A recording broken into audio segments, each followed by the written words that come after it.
the principal's class? I think so. Oh, interesting. Oh. Wait, so what did you say about CSA? Yeah, so I have to take CSA again because that class it covers IB and AP. Oh, because you're doing the IB pathway? No, the class you just do IB. Oh. Like they do two in 1 year. Oh, I see. So then you have. Interesting. I know, it's so packed. You can stand. I don't know. They said you can. Can they stand here? Yeah, you guys can stand here.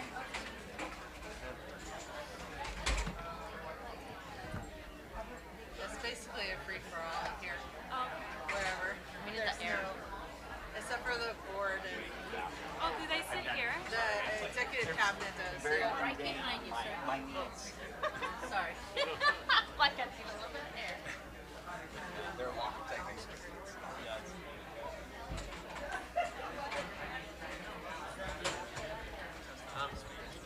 There we go. Did you make it to piano class? Yeah, I left it. We're bringing in some more seats for some of the folks that are maybe standing in the back.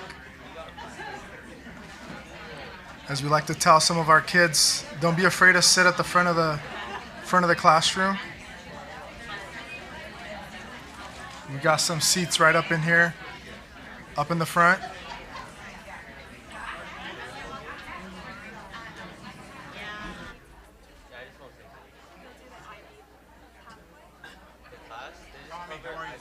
Good, yeah, good to see you. Glad you're here. Thank you. Hi, Sheriff. I don't think so. Yeah, when I emailed the teacher, I think he's only a GCSE teacher. He said other students have taken GSA. Probably with 2 extra shots.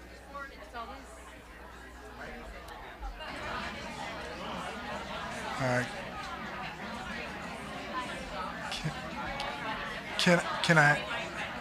Can I ask my fellow trustees to find our seats so we can get this amazing meeting underway? I know Bob's grabbing some.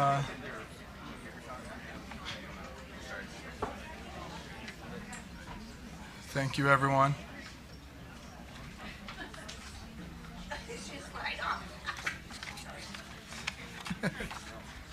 All right, awesome. Good evening, everyone. Welcome to our Tuesday, November 19th regular board meeting.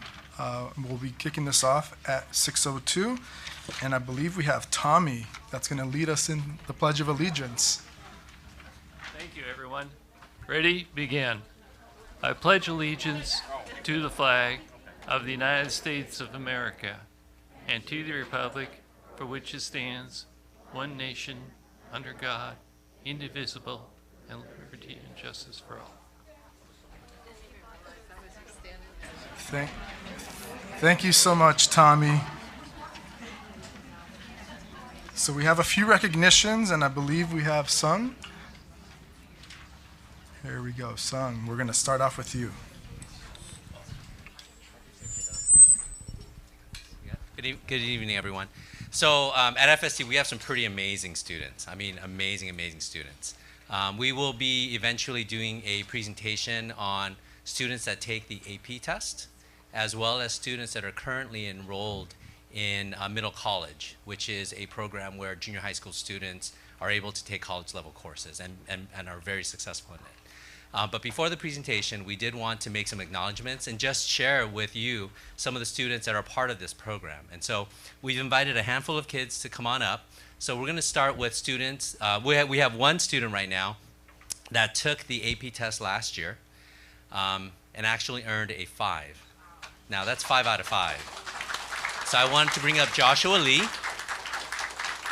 Where is Joshua? Joshua. Josh. Oh, I'm sorry, Albert. Sorry. Albert Hong. Sorry about that. Albert, you want to come on up here?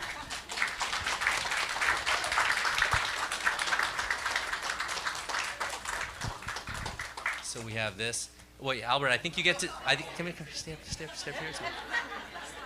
Yep, right over here. And by the way, I believe, Albert, you also took the computer. So he earned a 5 on the computer science principles test. And then I believe you also took the computer science A test, right? Yeah. And how did you do? I got a 5 too. I told you, right? Amazing, amazing students. And I also did want to acknowledge 2 of our teachers that really are the ones that are supporting our students and really preparing our students for these tests.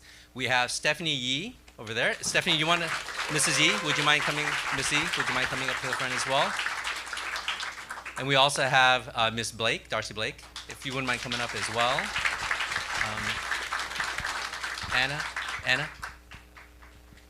And then Tammy Legan will come on up and share some of our students that are currently a part of our middle college program.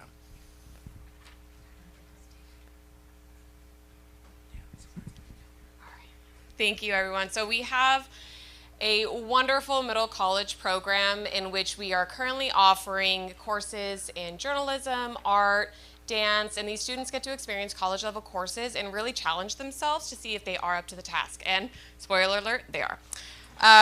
So I sent out to just get a couple of participants, and I got 12 that wanted to come, so I was very excited. I was super excited. So I'm just going to call you guys up, and if you can just come on up and stand up here with me while I give you your certificate. So Celine He. Thank you. Oh, thank you. Audrey Kwok.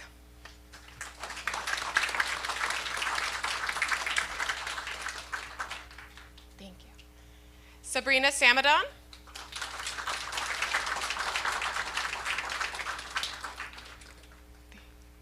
Benjamin Gomez. I keep wanting to reach over there. Michael Overa. Okay. Good job, Michael. I keep reaching for that pile. It's not my pile. Joel Jung.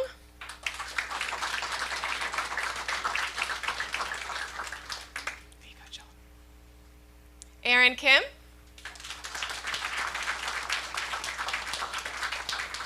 Great job, Aaron. Brian Garcia.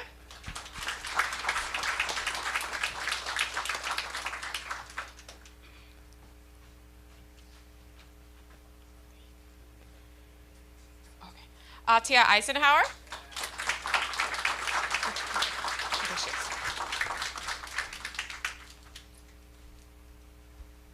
Nice job, Tia. Isabella Son.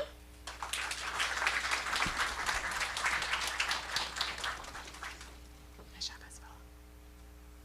And Zlata Rokshanska. I hope I said that right. Okay.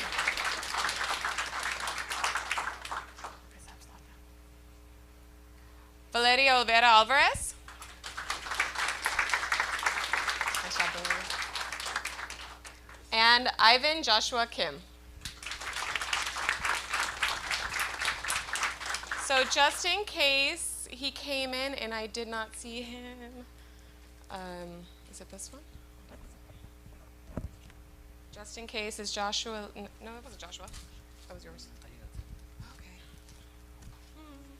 If there was anybody that I did not get, please forgive me, but I hope that I got everybody that came and responded.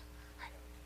And then one shout out I would love to give is to the Director of Educational Partnerships, now Director of CTE, correct? At Fullerton College. She has been an amazing, amazing partner to work with over the last few years. This is Erica Adekai from the Fullerton College. And with her new position and where we're hoping to go in the future with middle college, I really hope we get to continue this partnership. Yes, I hope so.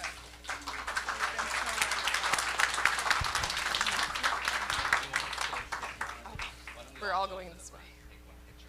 Come up and join us up in the front. Everyone. Don't be shy. The camera likes you. Oh, Yeah, everybody.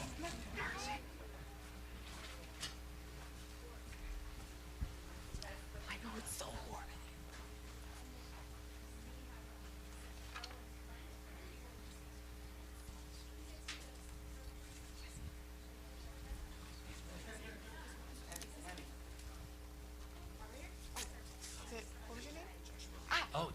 it. I was correct. I apologize. I thought it was the AP student that Sung had called out earlier. The one that I was looking for, that I was hoping was here, is Joshua Kim. Yeah, Joshua. Yes. Oh, Joshua Lee for AP. I'm so sorry. Joshua, want to get in there?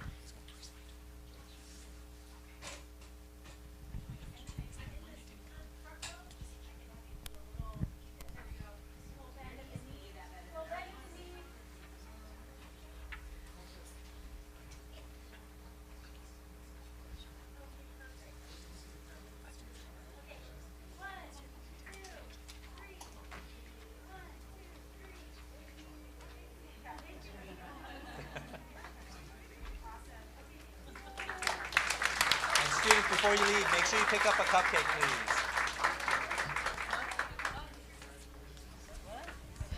Yep, pick up a cupcake.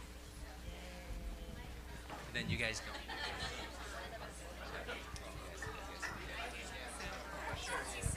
That's right.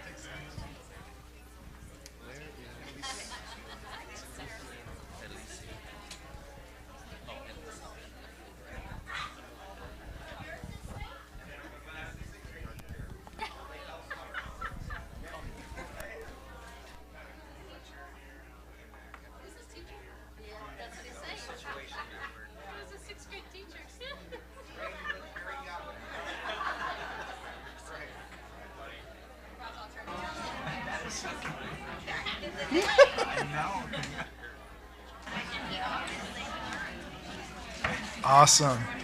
Love to be able to celebrate our students, especially those doing amazing work. That's so cool. That is awesome. Thank you so much, parents, for supporting our students. All right, they're just kind of trickling that. Yeah, there is room up in the front. I mean, I do one last thing. Yeah, no worries.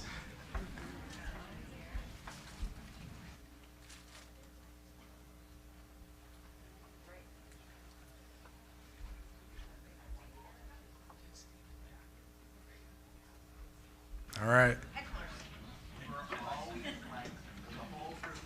Paul, believe you have someone that you're going to be introducing. You and Tommy. Yeah. So come on up. While Bob does some reflection on some past history. But yeah, Tommy and Paul. Yeah.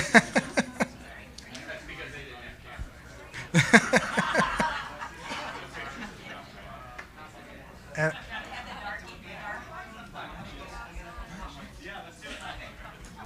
Nice job, you guys. perfect. Here we go.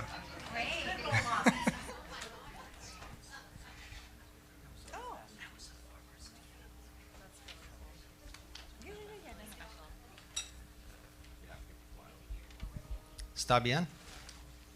Take it away. Buenas noches, Presidente Olivera, miembros de la Junta Escolar, líderes ejecutivos y comunidad de Fullerton. Mi nombre es Paul Danis y trabajo como director del Departamento de Recursos Humanos. That was my best Spanish. I wanted to give Shayla a little break. And if I could invite her up here to join us. Shayla Hebert. Yeah, Shayla, come on up. Not easy, right, Paul? No. No. I've been practicing for 90 minutes. So I want to help recognize somebody who has no difficulty translating and moving between two languages. Ms. Shayla Hebert is our interpreter translator for the district. She's been working in Fullerton since 2001.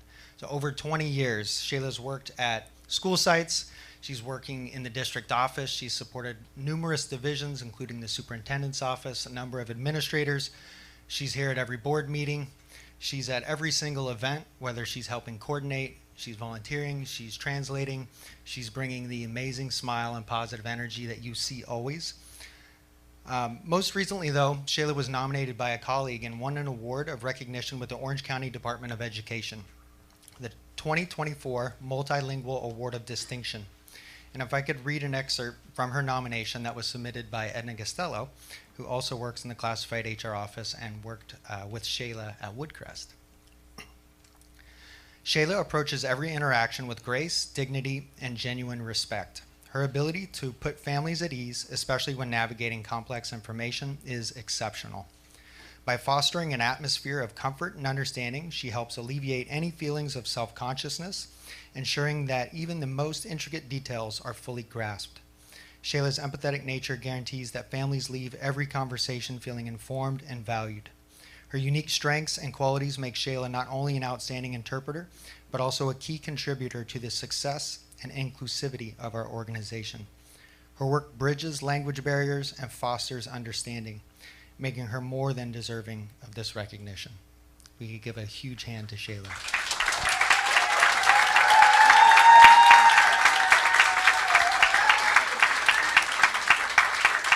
And if I could take just a quick moment to introduce Tommy Remeninsky, who led us in the Pledge of Allegiance. He is the chairperson of our Personnel Commission, just to say a few words. Thank you, Paul. Well, it's a pleasure to be here with everybody this evening, and I just want to thank you guys for the continuing opportunity for me to represent you at the Personnel Commission.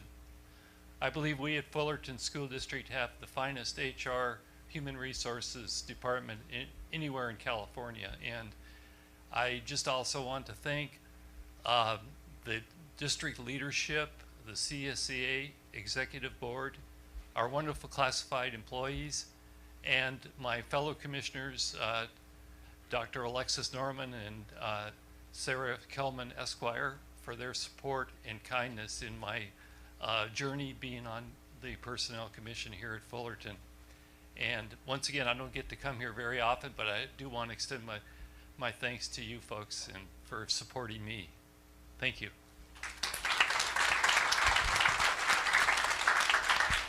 Dr. Dana Brown.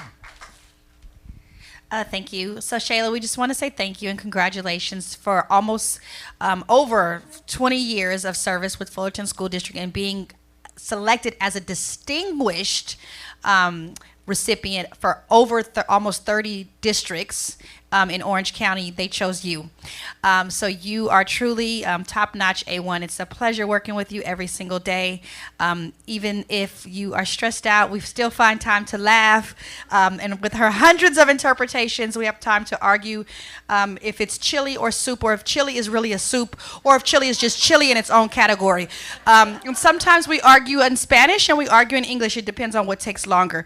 So we do want to say thank you so much. We have a lot of fun with you, and we're so glad you're here. And you are truly invaluable to us and to the entire district and the community. So thank you.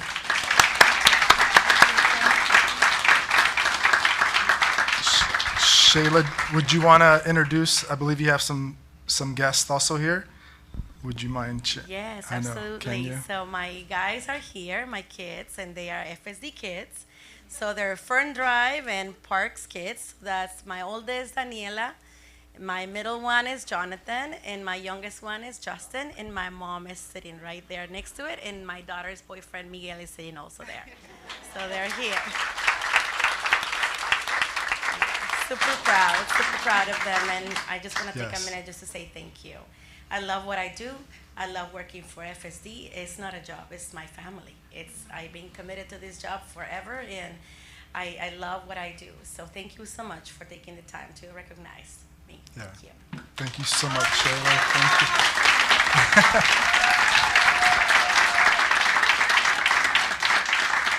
you. Do you want to bring your family up to take pictures? Yeah, you guys can come up, please. And thank you so much for sharing her with us.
Oh, awesome. Thank you. Sung, we had one more presentation Yes. from you. We'll make it quick.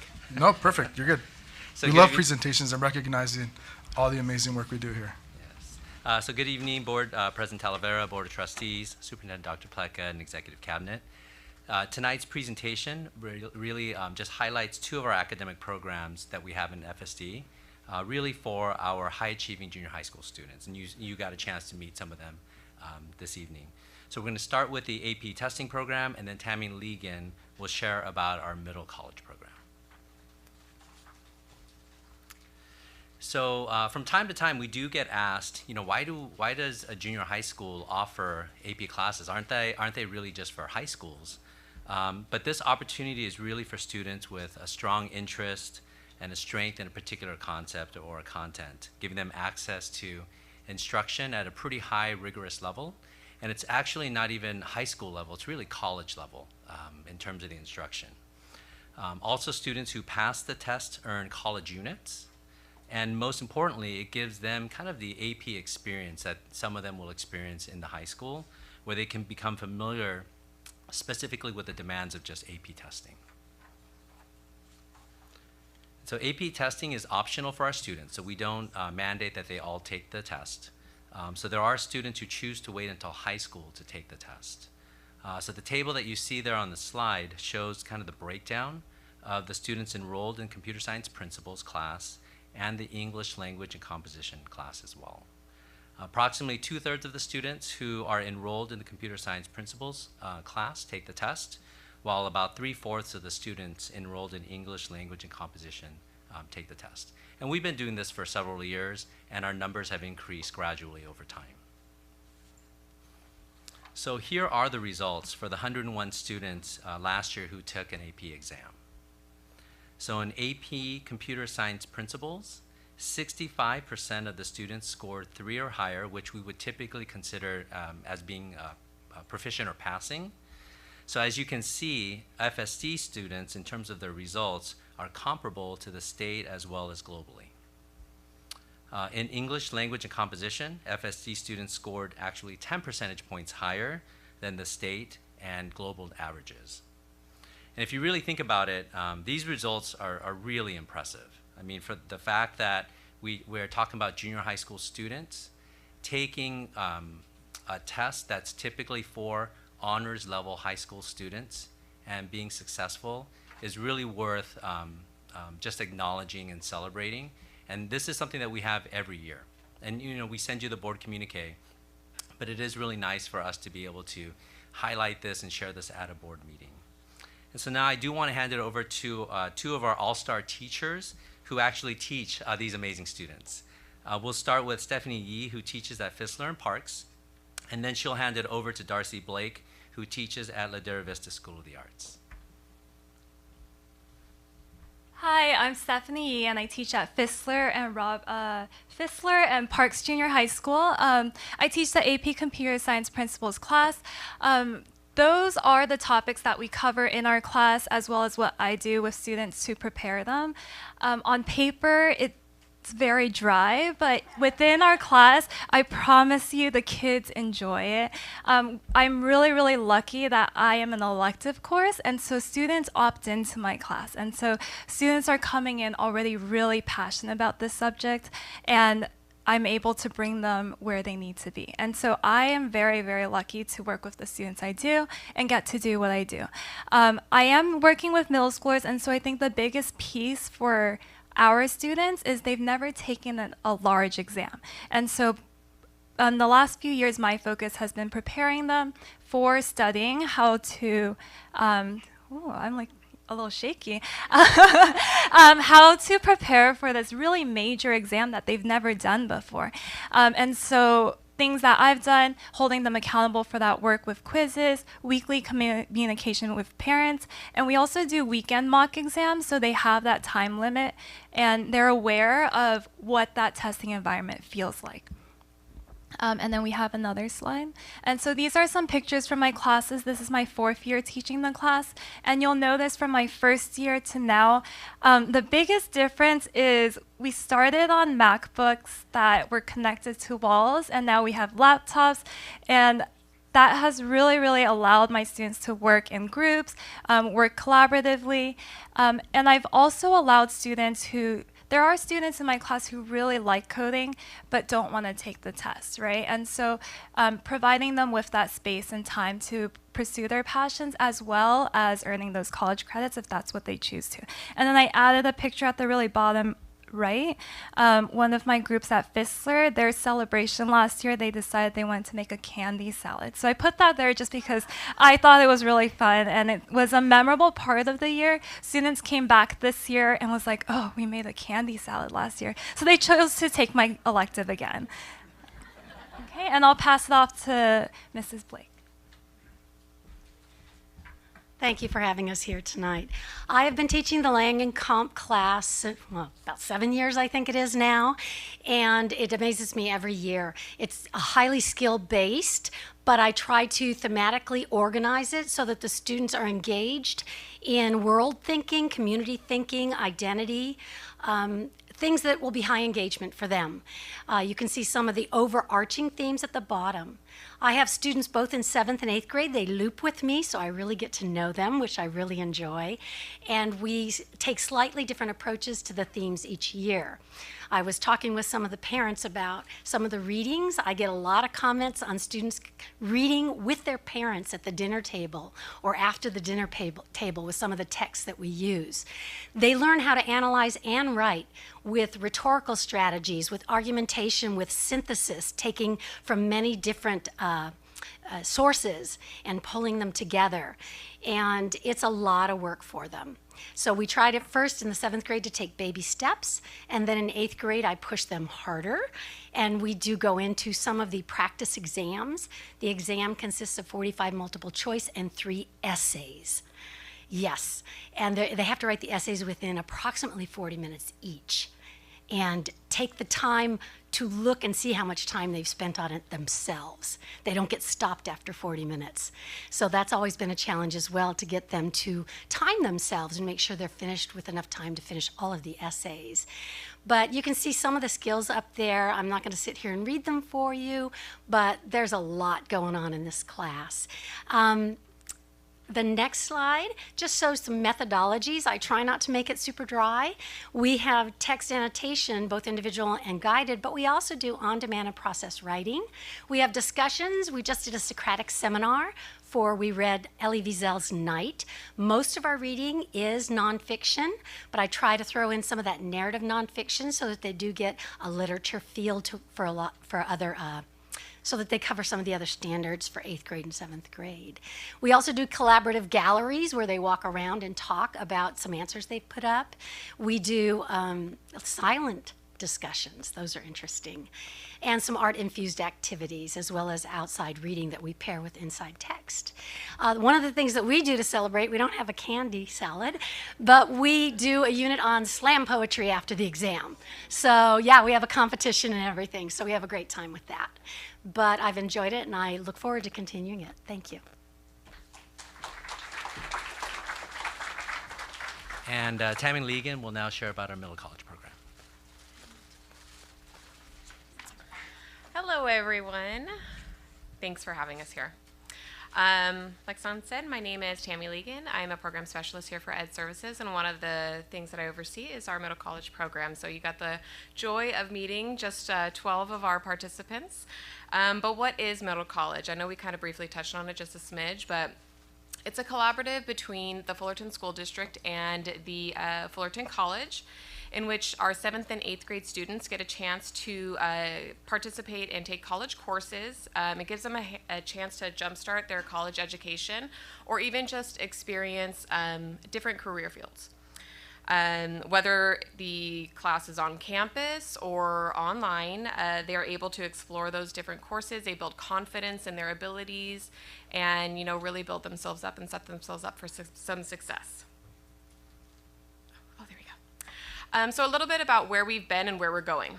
So some of the courses that we have offered and are currently offering are art, dance, journalism, computer information science, which Stephanie Yee is actually an adjunct instructor for the Fullerton College. So she gets to teach our students as well in computer information science.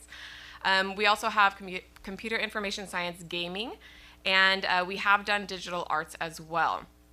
So next to some of them, you'll see that it says either IGETC, Area 3, CSU, or UC CSU. So the if you look at journalism, it just says CSU Area D, and that specifically targets some of the lower general education requirements that are needed to transfer to a Cal State University. So our students are not only just taking courses to explore their passions, but they're actually taking the next steps toward their college career. Our art and dance areas also satisfy the IGETC.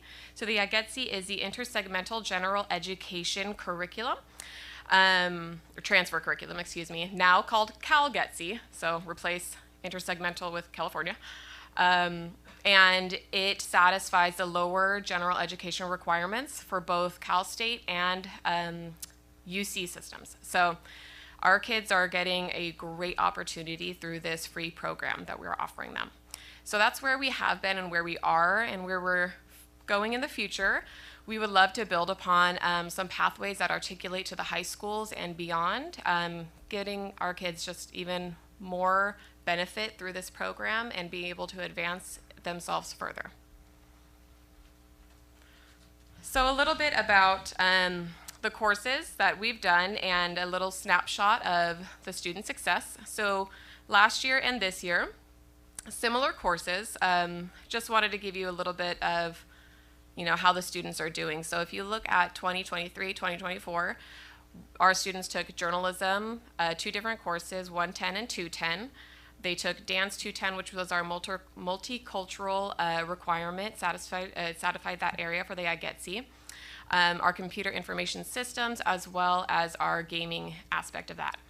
As you can see, our students are generally B to A range in their success. And this is, again, a college level course that they are taking and they are excelling. And then this current year, of course, we don't have grades yet. We're still in the middle of it. But we have our students taking for the first time art history. And again, that satisfies that CalGETC requirement for their arts. And it's been challenging for some, but I have gotten some feedback from parents. They say that they are loving the rigor and the fact that they are watching their child push themselves to be better and do better. So we have our art history, journalism 110, and dance 115. And this is a fun one because it's a hip hop class, and our students are really, I've been able to sit in and they are loving it. And then in the coming semester, we will be offering our journalism 210 again, as well as computer information systems again with Ms. Stephanie Yee. So I just wanted to highlight a little bit about what families are saying about the program, some feedbacks that we've gotten. They are very impressed with our professors and instructors that they have been able to have their child participate in these courses with. They've been super supportive, and they've seen that their child's confidence has grown, not only in their abilities, but also in themselves. Parents are very appreciative of these opportunities. Their child says that it is engaging, that the curriculum is excellent. They look forward to what is coming in the following semesters. I just had a couple of families on the way out ask me, when do we get to find out what's coming next semester? I said, soon, it's coming out. So they're very excited about the programs that we get to offer for them here, and I'm very excited to see how we can build upon this program and how we can make it grow. Thank you. Thank you so much. Thank you for the opportunity to be able to share. Does the board have any questions? Yeah, questions. Do you have questions, comments from fellow trustees? I had a couple questions or comments. Can you hear me? Am I okay? Thank you guys so much for this. I think it's a great opportunity for our students to really strive to do more. Not all students learn the same way, so being able to offer more challenging, rigorous courses to our kids is a great thing. A couple of questions. You had said that building beyond and to articulate with our high school. Can you just share a little bit about? I know that our classes are not they don't align with a high school, or they're not counted as a high school class, but they do count for college. is there anything that we can do to help our students who have taken these classes and now have to go to high school and maybe retake these classes? Or can you talk a little bit about that for us? So typically, yes. So with the high schools, I've been able to look at what they offer for their dual enrollment courses, and until this semester, none of them have been the same. So this semester, a lot of the high schools have taken the Art History 100. So that opportunity will not be available to our students currently if they go again, and they won't be able to, I mean, they could retake it maybe if they chose to, for if they didn't pass, I guess, or get a passing grade. But other than that, we haven't offered the same courses. What I was meaning with that is that we want to build upon the pathways that the high schools currently have, and we've been talking with the Fullerton College to see how can we, as our middle college program, how can we offer things to either build them up to what the high schools are currently offering, or how can we create our own unique pathways that could end in like a micro credential or even a traditional credential of some sort. So we do have some fun things that we're hoping to explore. Again, we are in conversation with the Fullerton College about how we can expand what we do currently offer, and how we can help our students build up to when they do get to the high school level, they are even further ahead and or more prepared for those courses that they offer. Thank you. My last question was, is prerequisites or recommendations so that the students that are in these classes, Sorry. The students that are in these classes, is there a process that they have to go through in order to get into one? Yes. So the courses that we choose don't have prerequisites for many reasons. It's typically entry level, as well as again, we're working on building our relationship with the college as well as the program. So we've only offered entry level that didn't have any prerequisites. When it comes to what we expect, and we're hoping for our own prerequisites for our students, is that they are able to manage their own course load of their junior high courses with a B or better, and that they are front loaded with the expectations that we have for them in regards to the rigor of the courses, the requirements of the courses, in regards to their own time and commitment. And it's a conversation with their own parents whether or not they are up for that challenge.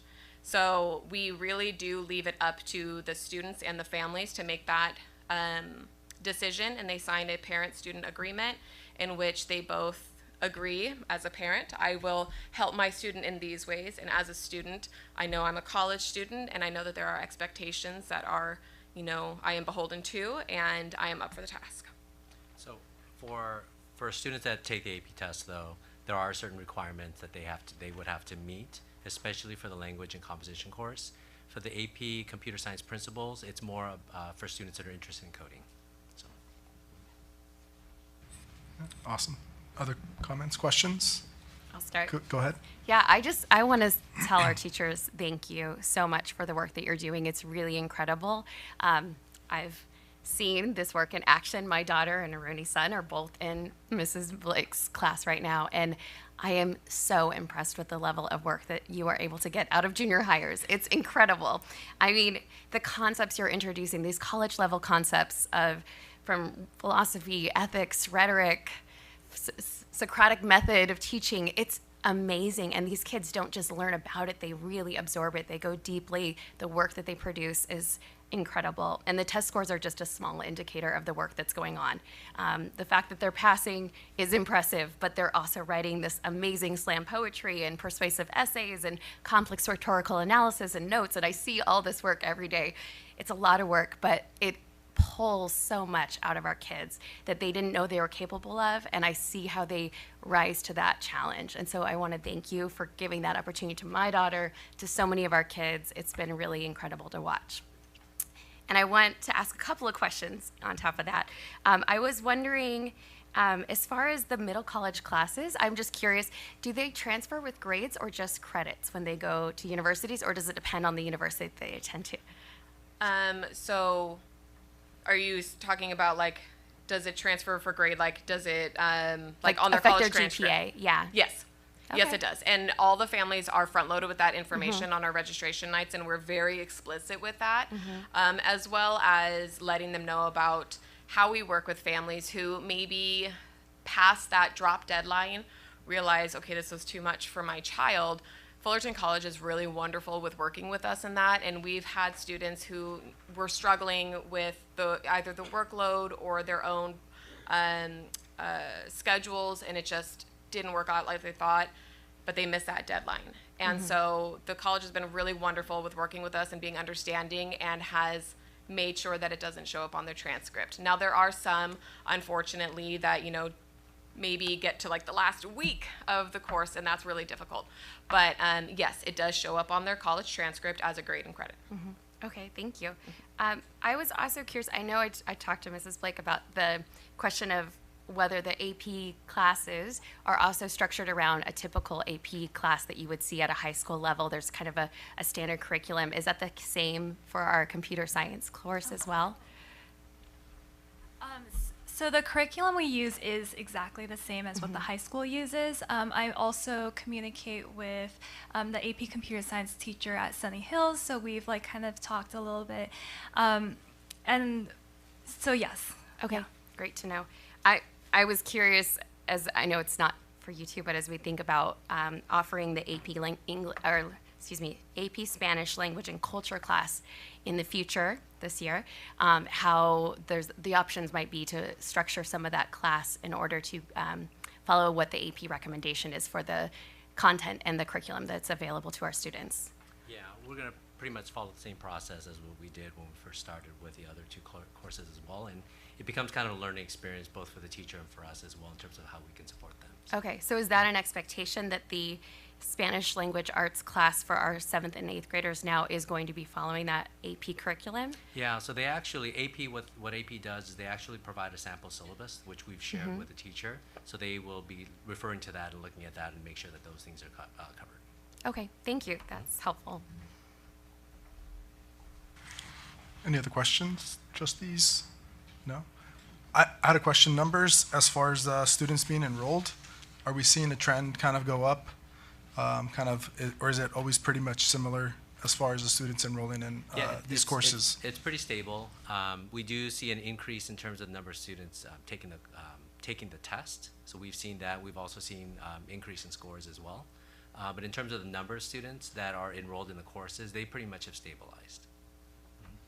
Awesome. Thank you so much. Thank you so much, Sang. Thank you. Thank you so much for that. We have our next recognition, Dr. Plutka. Where are you, Amber? There you are. We have our video. All right.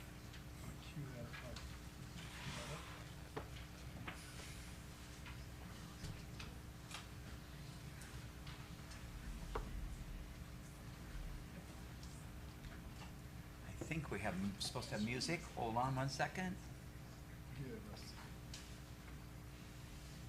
You guys are getting the trailer Well, hold without on, without the music. So And it's a it's- trailer, the trailer version, but now we'll get the music going.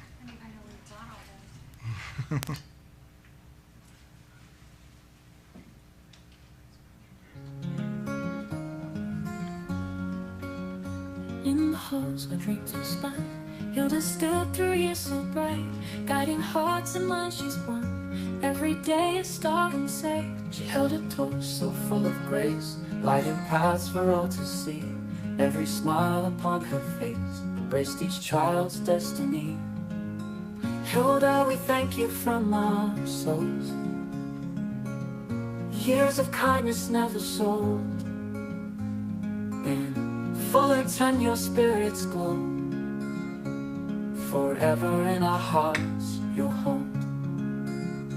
In the halls where dreams are spun, Hilda stood through years so bright, guiding hearts and minds she's won. Every day a star in sight. She held a torch so full of grace, lighting paths for all to see. Every smile upon her face embrace each child's destiny. Hilda, we thank you from our souls. Years of kindness never sold. Full it in your spirit's glow. Forever in our hearts you hold.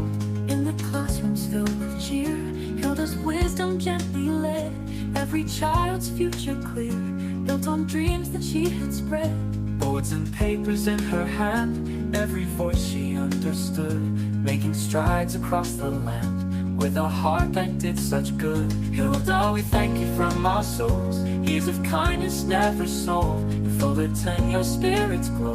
Forever in our hearts you hold.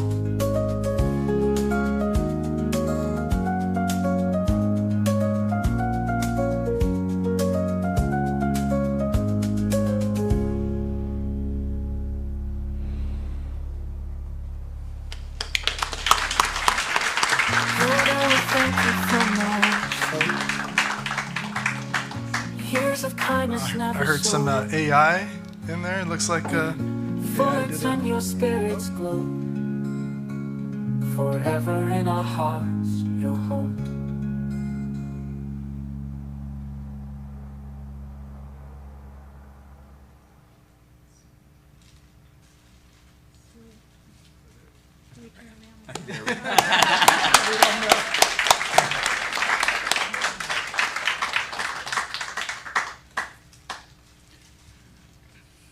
So we have I know a few folks. I think, Mike, were you going to wait till your, yeah, okay. So I just wanted to say a few words about Hilda and the opportunity to work with her. And for those of you who want to know what she's like to work for as a boss, I've got a few little stories here. So I think the thing that has come across over the years is there's kind of an audacious level of courage and confidence about what we expect for kids. And never have I ever heard her talk about a difference of levels of expectation for one school versus another. That each, and in fact, principals, if you didn't know this, but I think you do, every time she visits, I get a call. And we go over, and one of the biggest things that comes through is the rigor level at the level that we need it for all our schools. When we talk about equity, one of those is what we expect from kids. And so it's audacious that we offer AP courses in junior high. That's a level of expectation. I remember when bringing it to the board, there's always like, how are people going to react? Because the initial reaction wasn't like, oh, we can do this. It's like, what if the kids fail? What if they don't succeed? What might it look like? And Hilda always believed that we had kids that could rise to the challenge. I remember the middle college years program. There was only one other school, middle school in entire California. And so, and while she didn't do it alone, I knew that when I brought it to Hilda, that she would believe in our kids enough to know that we had kids that could do it. And when we talked about the tiny home project, and we said our junior high kids are going to build a tiny home that one of our families are going to live in, and there isn't any other school in California that's done it. They've built tiny homes. There's none that have a family living in the home that the kids built. I think there's an audaciousness that I just love, because she believes in our kids, and she believes in the kids from Richmond and Commonwealth and Nicholas and Laguna Road and Beechwood and every school. And I remember I was getting some heat. This was when I first started here, because we were going to keep the geometry class at Nicholas. And that first year we had 7 kids. And I remember people said, we should just close it because it's not worth it. And I remember having a conversation with Kate, with Hilda. And she believed and said, no, we need to do this. She said, isn't this the STEM school? And there was an audaciousness to that because she believed in our kids. And that level of belief in our kids is somebody that I've always wanted to work for and have been lucky enough to work for. And she's the type of boss that I want to be, which is she has high expectations for all of us. And if you don't believe that she shares her mind with me, if you don't believe she gives her all in every conversation, then you don't know Hilda. And while we have had challenging, difficult, intense conversations, the one thing I appreciate is when we leave it, first, it's okay. The next time I see her, we've moved on. I know she moves on. And two, she also honors and respects that if there's something I believe in, something that I feel passionate about, that she respects and values me enough to give me space to do it. And the next time she disagrees, she'll let me know that too.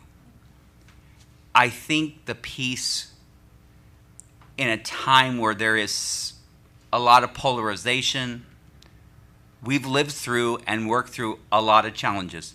Fire at Laguna Road, Sunset Lane, while we had no structural damage in the earthquake, was devastated. Everything that was on a wall was on the ground. The pandemic, some weird stuff I'm not even going to say, but something about a flute. So we've lived through some incredibly challenging things. And one of the things that I appreciate is there's that in it all, I know she'll be there for me. That doesn't mean she'll agree, but she will be there. And when I believe in something, she trusts and gives me some space. Because I can tell you, the geometry class that started with a handful of kids, that wasn't a success the first year. It was a success for the 7 kids. But she gave me enough time. She gave Nicholas enough time. She gave the principal enough time. She gave the teachers enough time. She gave the kids enough time to make it successful. I love working for Hilda. And not because she's an easy boss. Where's Dr. Sugarman? Where are you? I'm sure that... I'll be careful. Yeah.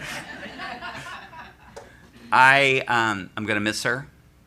And while we have a good board, and I love working for this board, I'm going to miss that audacious spirit, that belief in our kids that I have never seen by anybody. And the expectation that all our kids can do it and that we can do it. And I'm grateful. And I won't ever forget you. And I won't forget what impact you've had on me. And I won't forget the impact you've had on our kids. And I won't forget the impact you've had on life after life, staff member after staff member, parent after parent, community member after community member. All those silly pictures of hers, there's a certain humility in that. I mean, I'm sorry, but some of the shoes you've worn, the brooches, for God's sake, sometimes. But you're us. You led us, you represented us, and I'm going to miss you. Yeah.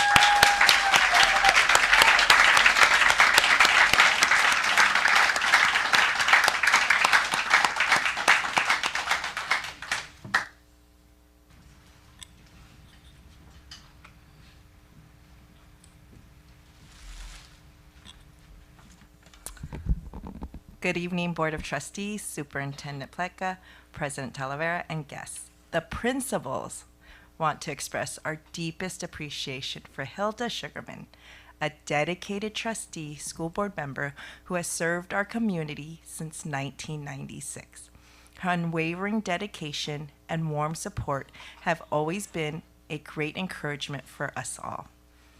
I know that for each of us when we joined FSD, we would expect a warm call and often a lunch date from Hilda welcoming us to the FSD family. Hilda attends every event, big or small, always offering kind words and support. Her trademark style and enthusiasm have left a lasting, positive impression on us all, and we love seeing her on our campuses. Her love for writing and desire to see all students succeed was evident with every school site visit. Her leadership of the Fullerton Education Foundation has been instrumental in providing invaluable opportunities for our students and teachers, raising over $3 million since its inception. Without her tireless efforts, many of these opportunities would not exist.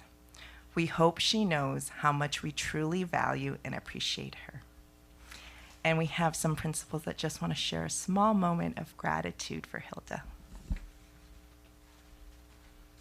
Good evening. I'm Julie Lucas. I'm the principal at Fern Drive, and we are honored to have Hilda be our area trustee.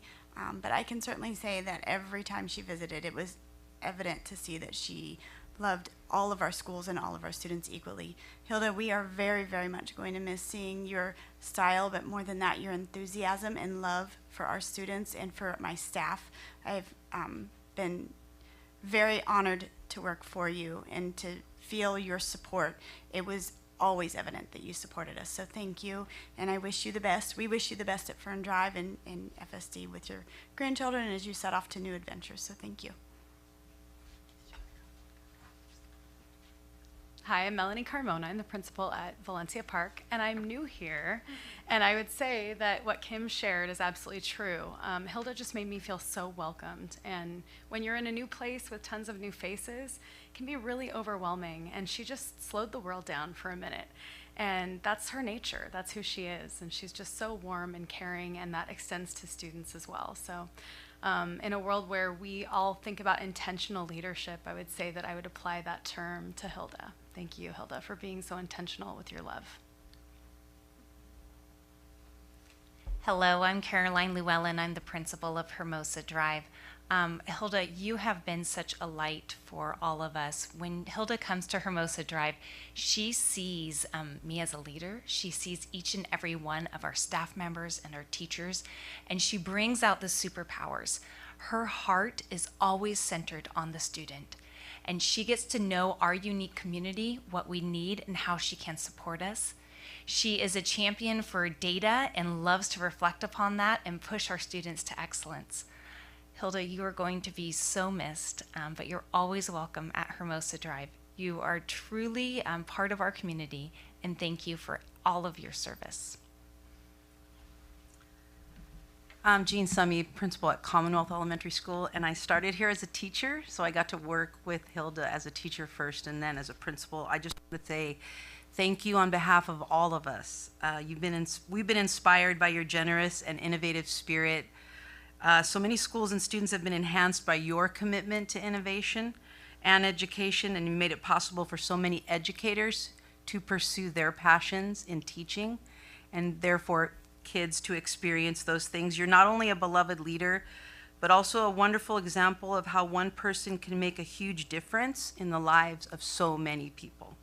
Thank you, Hilda, for being a true champion for education.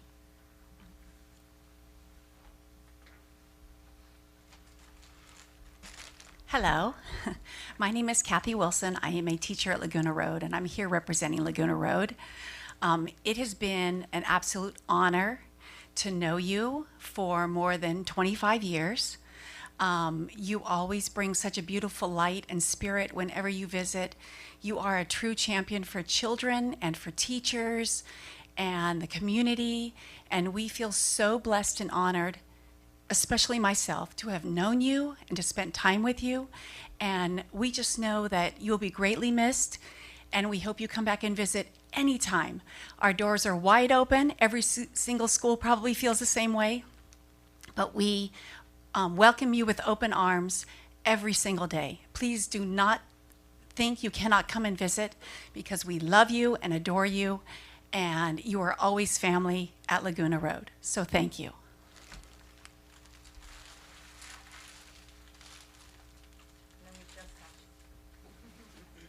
Yeah, yes, please feel free to bring up some flowers.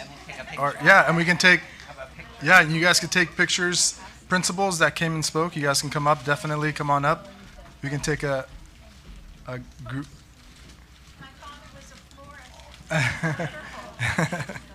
Yeah, feel free.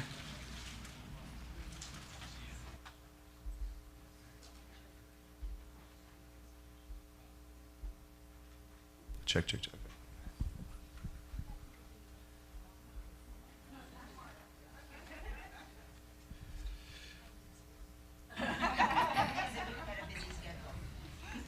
Hilda.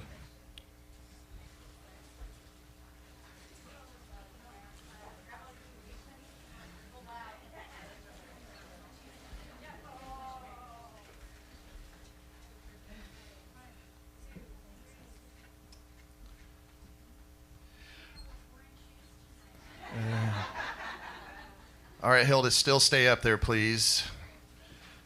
So hi, I'm Mike McAdam. I'm the Director of Purchasing, Warehouse, Contracts, and Reprographics, also FSMA President. I'd also like to take the opportunity, honestly, your smile would light up any room you walk into when you come to our campuses and schools.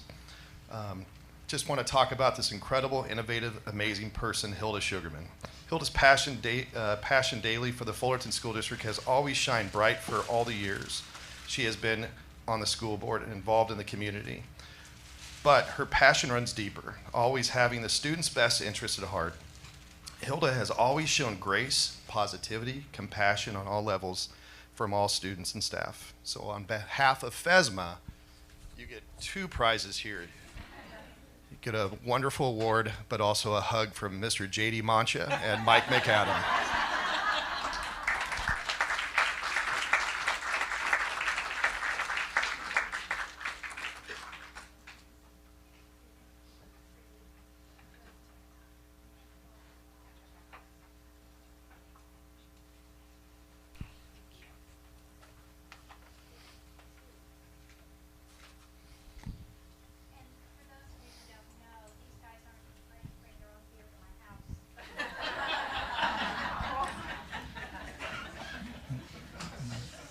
Darlene has, go ahead, Darlene. Okay, as a special present, I'm going to scratch my report tonight and just add it to next time. But Hilda, we're going to be honoring you at our next Rep Council in December for FETA. But with the help of Cynthia Rounds, we came up with a little thing for you that has just little facts. 28 years of service, innumerable classroom visits and principal chats and back to school nights, an amazing smile, numerous conferences, open houses, plays, Heart, a grant provider, 28 California School Board Association conferences, and great attitude, positive attitude, cheerleader, FSD Fest, president of Fullerton Ed Foundation, a listener, fashionable, new adventures await. You have visited 560 plus school sites over your years. You've had 7 elections. 5 of them you were running against somebody and won, so that's amazing. You have been an innovator. You are passionate. You have been in, I think I already said, 330 plus board meetings. So we just wanted to honor you. So thank you.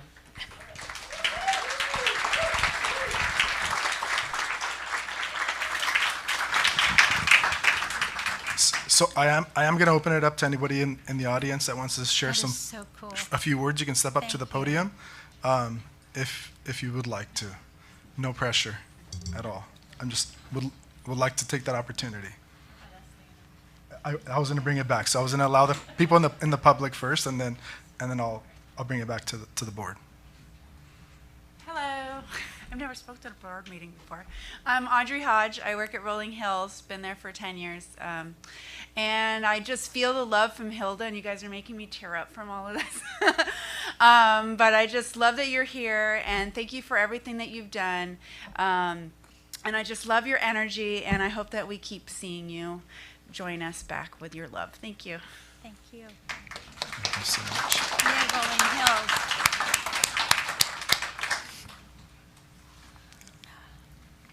Anyone else? Fellow trustees, I would open it up to us.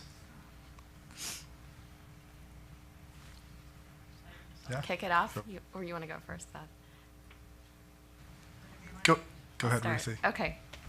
Well, Hilda, I will not forget your kindness to me when I was new on the board, and you invited me to lunch, and you taught me how to read a board agenda, and you really modeled for me what it looks like to be an engaged, active board member, and to really care for our kids and our staff, and throw your heart and soul into it, this work. And you bring so much fun. I saw you on the dance floor, and I was like, who is this lady?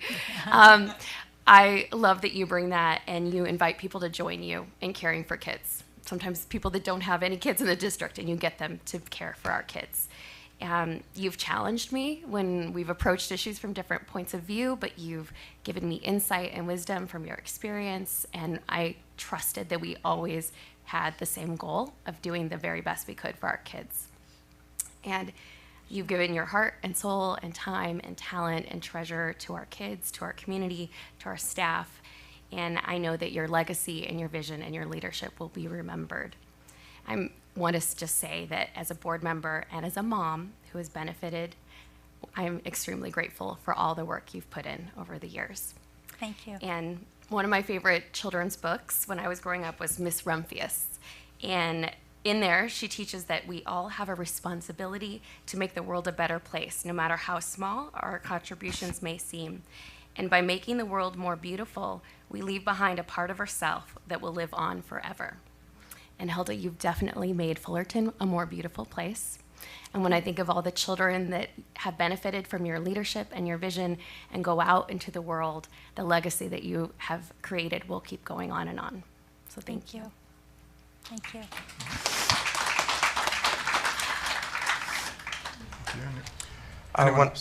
When I was at I'm just going to jump right in. When I was at a training, candidate training to run for school board the first time in 2009 or so, I was in Oakland, and there was a round table, many people were running for office, and I mentioned that I was from Fullerton, and the consultant said, you need to talk to Hilda. Do you know Hilda Sugarman? And I thought, okay, well, I can't escape. When I kicked off my first run for school board, I invited every elected that I could think of. Hilda, you came to my parents' home. You were so genuine and so joyous, and I appreciate the encouragement that you gave me at that time. After I got on the school board, so in the last few years, our younger son, the same one that's in Mrs. Blake's English class, was asking me for a dress shirt. And I said, what's going on at school today that you need a dress shirt? And he said, Trustee Sugarman is coming to my classroom, and I need to look good. And I said, this is in Raymond. So, if anybody, I think we should maybe develop a new term in Fullerton. I often say that Fullerton Elementary is the heart and soul of our district. And Hilda, for so many years, you've been the heart and soul of this board. And, if somebody really loves Fullerton, really cares about students, their reverence for the educational process is profound and deep and true. Maybe we should call that a Hilda or something. I'll propose. Yeah, somebody's pulling a Hilda. I'll just conclude with the fact that you're a style icon, and you always encourage me to up my game with regard to how I'm dressing, and I really appreciate that about you. Thank you.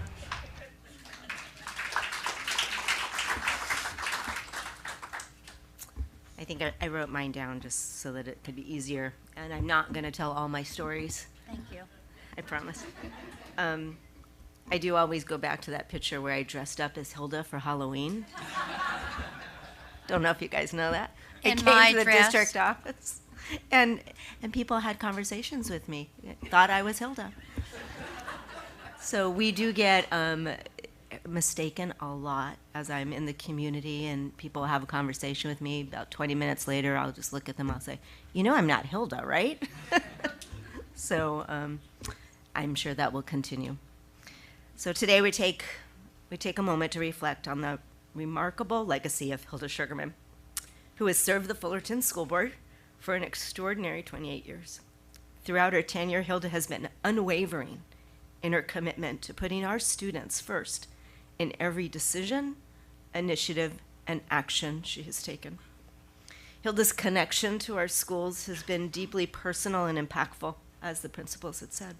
Her annual visits to campuses engage with staff, students, and the community exemplify her hands-on approach to her genuine care for the climate and well-being for each site.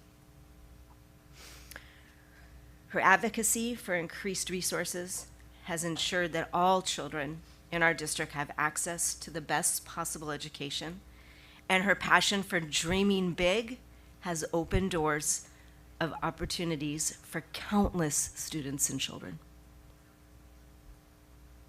As we know, state funding falls short in providing everything that we would like for our students, and Hilda has never let that stop her. She stepped in, took matters into her own hands, established a foundation, and has raised hundreds of thousands of dollars. And if you're at our board meetings, you could see each time she comes, she makes sure we see that, right? Through this foundation, she's provided grants and empowered teachers to bring their vision and their innovative ideas to life, enriching the educational experience for everyone in our district. In my 18 years on the school board, I've always had absolute confidence in Hilda's ability to weigh every piece of information carefully and make decisions that benefit all students. Her wisdom, her compassion, her dedication have made an unforgettable mark on our schools and to our community. Among Hilda's many passions, one has always stood out. Her dream providing the students and staff at Parks Junior High School a space to gather indoors. For years since I've been on this board, she has championed the vision of a building, a multipurpose room, a gym at Parks, believing the importance of fostering a space for connection, collaboration, and growth. As we take steps towards designing and building that new facility tonight, I feel it's only fitting that we honor Hilda's enduring impact by naming that gym in her honor. In Fullerton, we've honored our past superintendents, Russell Parks, and longtime board member, Robert Fissler, with this type of dedication. I'm hoping that I speak on behalf of our board, that I will ask that we begin whatever process to ensure that this space stands as a tribute to her extraordinary legacy and a reminder of her unwavering belief in the power of education to transform lives. Hilda, your dedication has inspired us all. Your legacy will continue to shape our schools and our generations to come. Thank you for everything that you've done for our children, our teachers, and our community, my friend.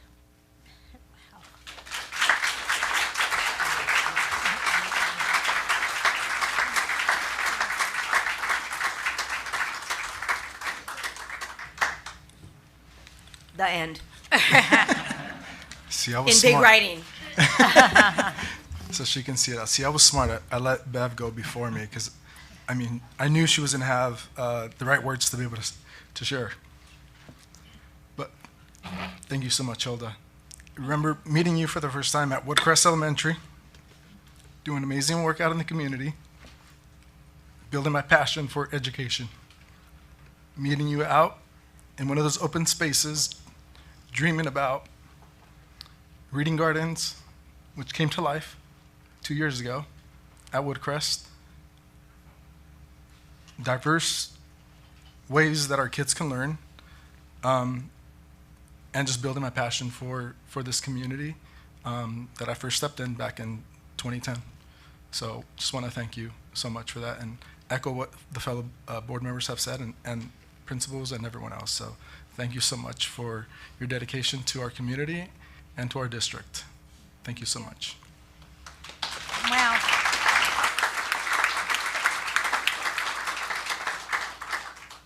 Wow. 28 years is a long time. For me, it has been an amazing and wonderful experience of learning, contributing to wonderful possibilities, and meeting unimaginable groups of people, all working to do their best for our children. How fortunate I have been.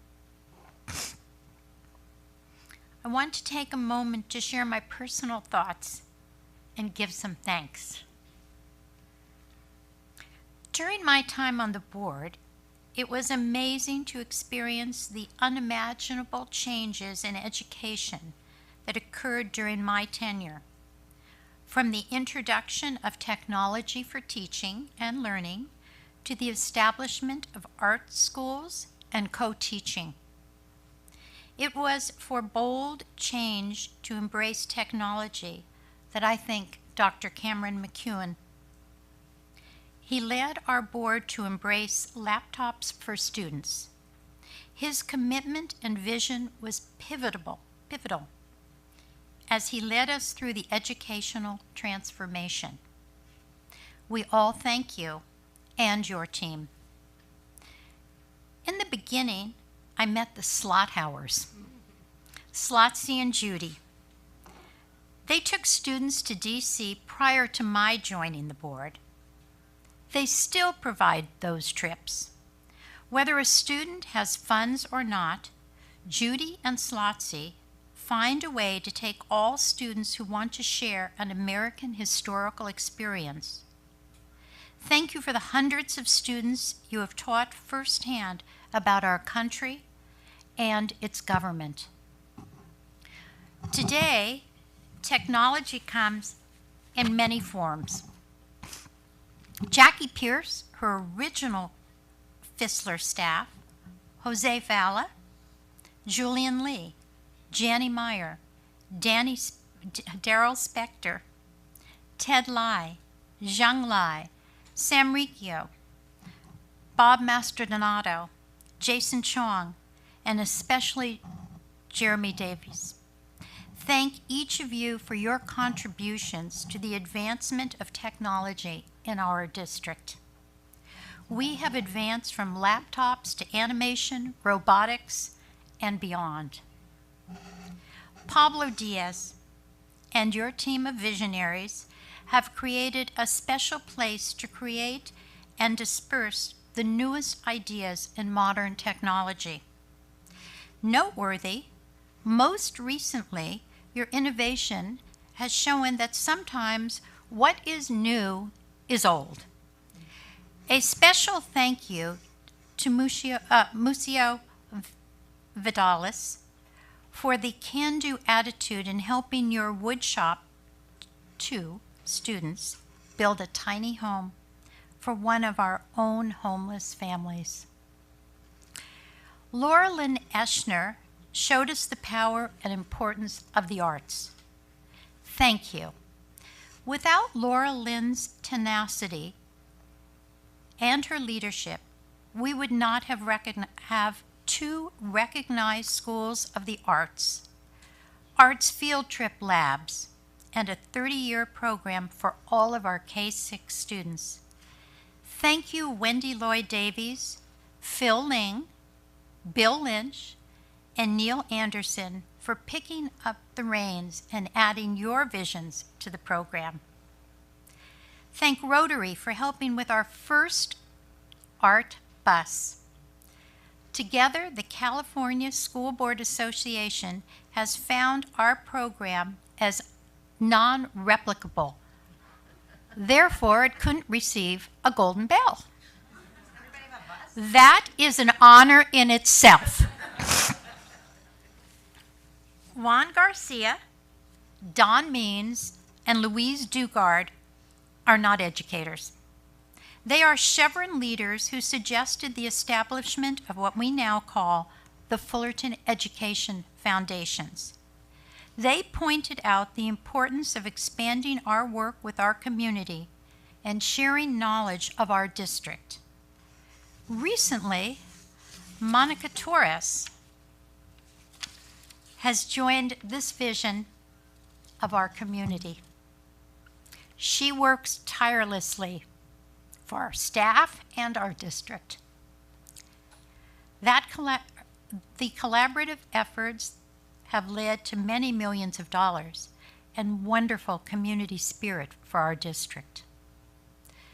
Other community partners that I am unable to shower with enough praise are the Phelps family with their generosity of grants to district programs and schools, Larry and Summer Hauser for their support of special education, the Education Foundation, and our district leadership, Lisa and Dan Wazab for donating their time, energy, and resources to support committees and projects. The Phelps, Hauser, and Wazab families set a high bar of how community can help implement vision and support public education. Collaborating with our union leaders in a congenial and trusting way has been a major workplace asset here in Fullerton. Kristen Montoya and Andy Montoya were exceptional leaders. I must give a special thank you to my friend Darlene Noslin for all of her efforts on my behalf. You are very special. Mike McAdam has added so much to the administrators group leadership and donated many extra hours and energy to work for our district. Jeannie Meisenbach, the former office manager of Laguna Road School, you are an angel. You managed my campaign finances for 25 years. Oh my goodness. Scott Schloss, Paul Dennis, J.D. Mancha, you are each fabulous leaders. You enrich the workplace. Dr. Pletka is up there at the top of the visionary and creative mountain. I used to drive leadership crazy with my ideas, but no one comes close to you. You surround yourself with equally amazing leaders and create a workplace of trust and success. Each person, Dr. Rob, Chad, Adina, and Jeremy, is amazing on their own. And to that, we add Anna M. and Carmen Serna, who have supported everyone and the board. Together, wow, even COVID couldn't bring down our district under your leadership. Thank you all. The numbers are overwhelming over these 28 years. Thank each of you who became my friends, my extended family. I truly leave with a full heart. Finally, thank you to my husband and my 2 sons who support every silly thing I ask of them. For over 20 years, they, my sons, have provided almost all the major prizes of our auction. They donate sponsorships and attend our events. Jason and Stephen, this is one proud mom, and I'm thankful to Fullerton School District for the education it provided you. Mike, thanks for keeping me. Okay, now, for the last time, I share these messages from this seat. The dates for Education Foundation events. So take out your calendars, digital or paper. Let's start. Sunshine Christmas trees will again be supporting Fullerton School District. The lot opens November 28th, 9 a.m., and it will be open every day, 9 to 10 p.m. at night. 115 North Harbor, La Habra. I better repeat that. You may not have gotten it in quickly. 115 North Harbor Boulevard, La Habra. February 1st, the second annual poker tournament. Women are allowed, I think. Is that right, Mike? Scott, is that right? Yep, okay, women invited. October 7th, the fourth annual golf tournament at Alta Vista Country Club. More information on Fullerton Education Foundation social media sites. Everyone, have a happy holiday season. Love you all.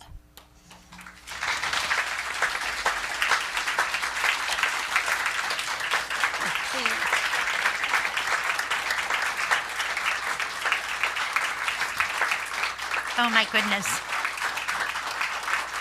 You are embarrassing me. Thank you. Thank you all.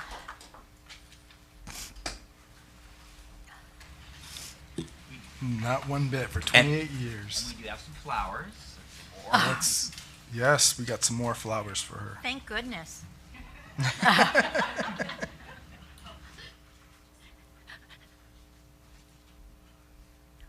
I not only love the flowers, those of you who've been to my house know that almost every room has flower wallpaper. Flower paintings and flowers. Oh, Monica.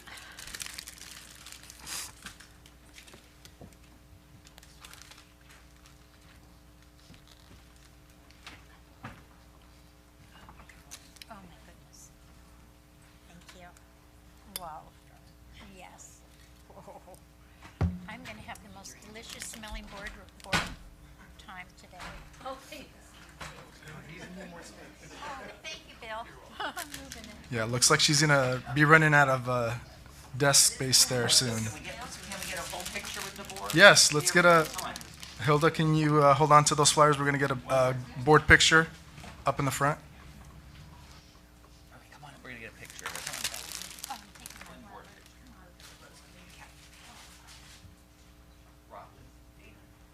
Cabinet, please join us.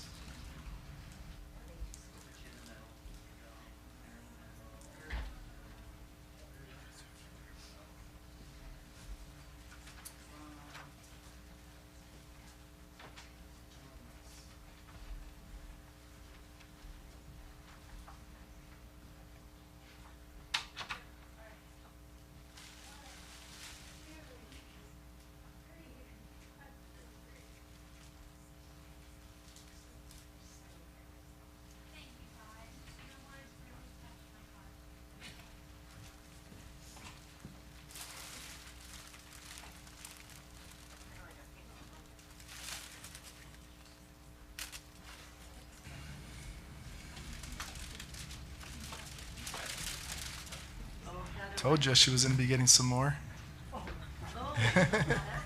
No, now is the time.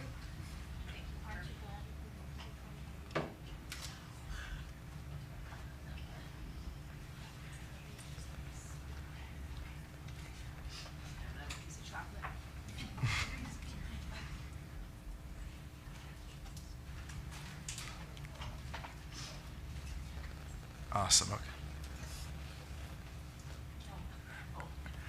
All right. Superintendent's report. Do we have a report? Okay, one more. So, Leonel, so you are ending your year as president, and you had to follow Hilda. So, but I do trust me. I'm okay. So I just wanted to say, first of all, I appreciate your service as president for the last year, and just a couple things that I wanted to comment on. One of the things that I appreciate, and I know our staff appreciates in our community, One of the things that you bring is authentic, genuine self, and that helps and us all to want to be able to interact and be authentic and genuine with you. You're the sort of person that makes people around you better, more genuine, more authentic. I think the piece from a leadership perspective is that you brought people together.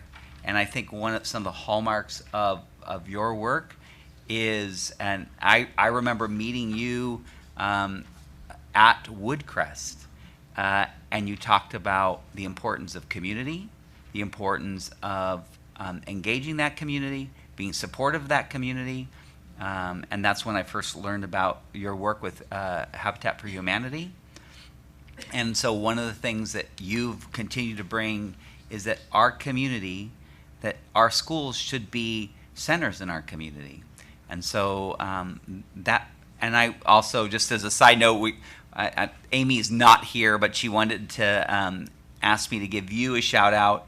Our therapy dog program, and it was there again at Pack Drive for our Champions for Learning, and so I appreciate what you've brought in that area. And just as a person and as a friend, I'm gonna miss that kind of authentic self that you bring to our district and our community, and it resonates with us. And we like, and we want to serve you, and so I really appreciated your presidency, and we got something that we want to share with you as well. I get some flowers to take home to the wife. No doghouse for me. No doghouse for me.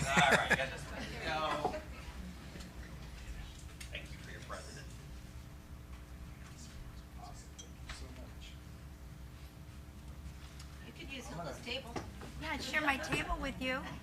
Yeah, I might have to. I don't want to hide behind her. All right, we'll help you.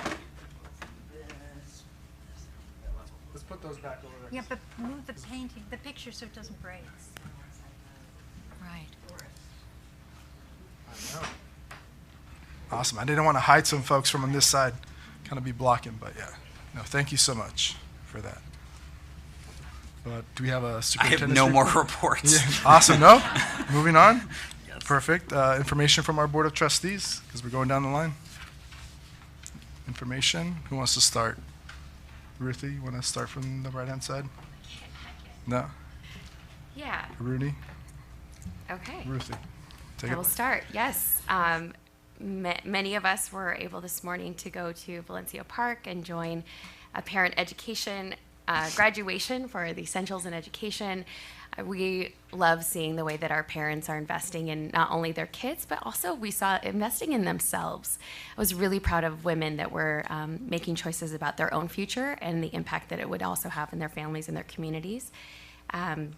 Champions for Children was an amazing event last Saturday. So I just want to say thank you. I know so many staff, most of our staff were there, worked really hard to support that, but especially to Rosanna and the SEL team under Dr. Helene Morris. I really appreciate all of you and the work you put into making that an amazing event, both for our kids and our families and our staff too. I had a great time. I loved being there. So thank you for putting that together. This month I had a great opportunity to visit 2 of our new principals. I wanted to make a point to get to know our new principal at Richmond, Principal Marcy Rojas. And she's a longtime FSD parent, but new to our district as a principal, but comes with a lot of experience. And so it was really a highlight of my time was getting to know her on a personal level, but then also seeing our preschool program at Richmond, which is really exemplary. And I wish every child could go through Miss Brenda's classroom because it is amazing. And then I got just this week to visit Maple as well. And I got to spend some time with our new principal, Amanda Sobra Mesana. And I loved getting to know her and how she's focusing on really bringing back joy and fun in education and seeing that clearly in the ways that she's interacting with staff and with kids. The relationship she's already building there was really encouraging to me. And I saw we have the right women for the jobs. And I was really pleased to see those connections and the community and the fit that we have there for both of our schools. So I want to say, I was realizing and reflecting, this is our first meeting since the election. And so I want to celebrate the passing of Measure N. And yeah, we did it. And I just want to acknowledge how much hard work Dr. Rob Coughlin put into making that happen. So I want to say thank you, Rob. And Rob, yes, was kind of the engine leading the train, but so many folks put so much time into it. I'm looking around, you all did so much, from Jeremy and Amber and Chad and Mike and Ernesto and our principals and our teachers and our volunteers that were out walking on Saturdays, knocking on doors, calling on the evenings, writing postcards, talking to friends. It really made a difference, and I'm so grateful for the work that you all put in. I saw it. I know it was hard, but I think it will have huge payoff for our community, for our kids, for our staff, and our future. And I want to say thank you to our community for saying yes to Measure N, for investing in our kids, in our staff, and the future of Fullerton. So thank you to our community for that trust that we will use that money wisely and do good things for our kids with that. But I also want to acknowledge that for many of our students, our families, that this election has brought a lot of fear and anxiety and uncertainty. And while we can't predict what the next 4 years will bring, and I don't want to make promises that I can't keep, I do want to stand firm and resolve, and our community to know that FSD, our leadership, that we will do everything we can to protect our families and our kids who may feel threatened or concerned or unsafe about who they are. And we will ensure that our schools are a safe place for everyone, that they are welcomed and accepted and cherished and valued and loved and honored for who they are and the integral contribution that they make to our community. And we stand with them, we are with them, and they belong here. Thank you. Thank you, Trustee Hanchett. As usual, I share all of those sentiments and more. Dr. Coughlin, you and the entire Measure N team, I'm so grateful for everything that you did. Nights, weekends, sweating the results, literally sweating, talking to voters, getting signs. By the way, if you see any of our beloved Measure N signs, feel free to take them down if it's safe to do so. If it's public property, if it's private property, do not go onto people's private property. But that would be a great help for our community to pick up some of these signs, everyone. Thank you to the voters of Fullerton. This is going to be the single biggest reinvestment in our communities and in our schools and in our students. I believe since this Fullerton School District started. At a later date, I'll be happy to bring in something that my 5th grade teacher found for me while digging up local Orange County history. It's a school bond from 1914 for Fullerton Elementary, and it is for the immense, unbelievable sum of $10,000. We've obviously grown since then, but I just can't wait to learn more about the bond process and reiterate Trustee Hanchett's commitment to our taxpayers that this will be money well spent, well guarded, and well invested. Trustee Sugarman, once again, just thank you very much again for showing us how it's done. And Lionel, Trustee Talavera, it's been a joy to watch you grow into this role. From your first year on the board to tonight, and then especially as board president, the way that you kind of command the room, that you're able to bring us all along. And just a case in point, our sports academy, you really embodied that and helped bring it from an idea to fruition, and I appreciate you for that and everything else that you've done. So thank you for your service.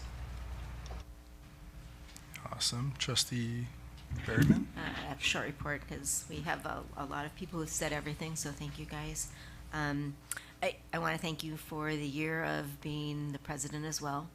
It's not an easy job. This year we had a lot of things going on, so there were a lot of events. There were a lot of times in which we looked to you to be our spokesperson, and each and every time you got up and you spoke from your heart, as Dr. Bob said, authentic, that you were able to communicate what we were feeling at all times, and you represented us well. So I truly appreciate the year of your presidency and everything that you've done for us. So thank you.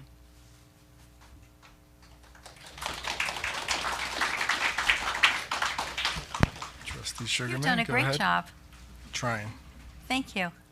You led us with calm, fairness, and you kept the meetings shorter than anyone has ever done. And everybody appreciates I that. love everyone's laugh. Thanks. But seriously, you've done a really wonderful job. From that very first time I met you over at Woodcrest, when you managed, was it $250,000 you brought to that community? That was a life changer. And the classes of teaching the parents how to do things. I mean, you have given Fullerton so much for your being here, and thank you for that. That's awesome. Jeremy, Rob, Mike, I want to reiterate, your wives, your friends are probably happy to meet you again now that the bond is over. And I bet the sleep is greatly appreciated. I want to mention that Pablo is going to represent us in Florida for his leadership in technology, and we're so honored that around the country people are calling on Fullerton people, and they're paying for them to come and talk about what we do here. Right now, this evening, Jeremy is in San Diego at a conference for, is it innovative technology? Is that, I think that's the type of conference it is, of which last year he was the president. And he is so respected there. And it is a joy to see how all these people are going around being honored and respected. And they all come from Fullerton, and thinking we probably have 8 superintendents around who have come from Fullerton. And what an honor, huh? What a great place to be. So remember, Christmas trees, you need them.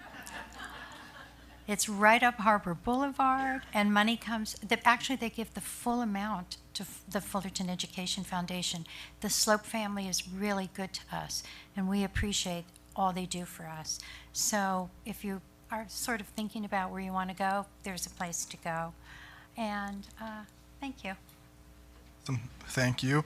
I wanted to kind of reflect and make sure that everyone in the audience also knows, and everyone watching at home. A few weeks ago, we had a PAL retreat, so some professional development for our staff and kind of the process that we go through here at the Fullerton School District. So it was an amazing time, fun time, so thank everyone that helped organize that, Tatiana and everyone else. But there may or may not be a video of me singing and dancing out there, so try not to search the web. All right, try not to search the web. Keyword, no, I'm not, I'm playing. But so yeah, had an amazing time to kind of participate a little bit in that, and some fellow trustees were also there. Dia de los Muertos events at Maple was super, super amazing to see kind of the community come together with the altars and how they celebrated that kind of culture component to it. So really, really amazing to see it. And I'm sure other schools did a really good job, but I visited Maple at their event. And then also having tons of trunk or treats. I know I was at Pack Drive with my kid, but you know, celebrating a little bit of that as well too. Having fun. I hope the kids are coming down from that Candy Crush already and have already ate it all, or if not, parents kind of probably took their handful on that. And then again, just to kind of reiterate a little bit of the Champions for Change this past weekend as well too. So huge success in the way we engage our community, and we share the wealth and knowledge and everything that we do here at FSD and the way we do it. I didn't get to say for some of the kid performances, but again, that just attests again the time and energy that goes into how we engage our community, and we share a lot of that wealth and knowledge. So I want to thank everyone for that. So thank you so much. After that, we're going to go into informations from our associations. DLAC, do we have information from our DLAC?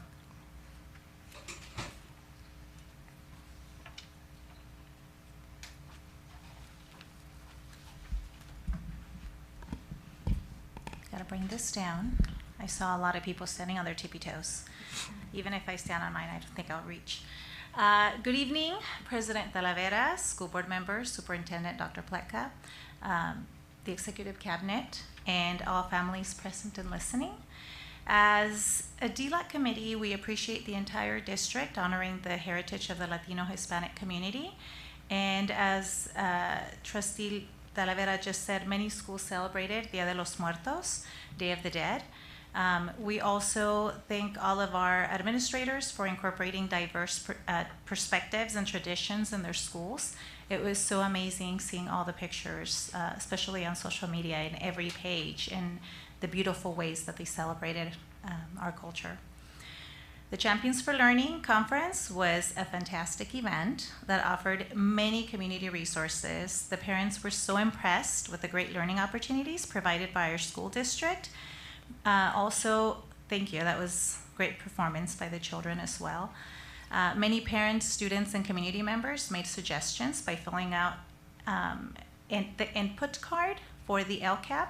And personally, I was able to do a workshop on taste testing. Those pupusas and rice, I have to say, were my favorite. So thank you. It was delicious.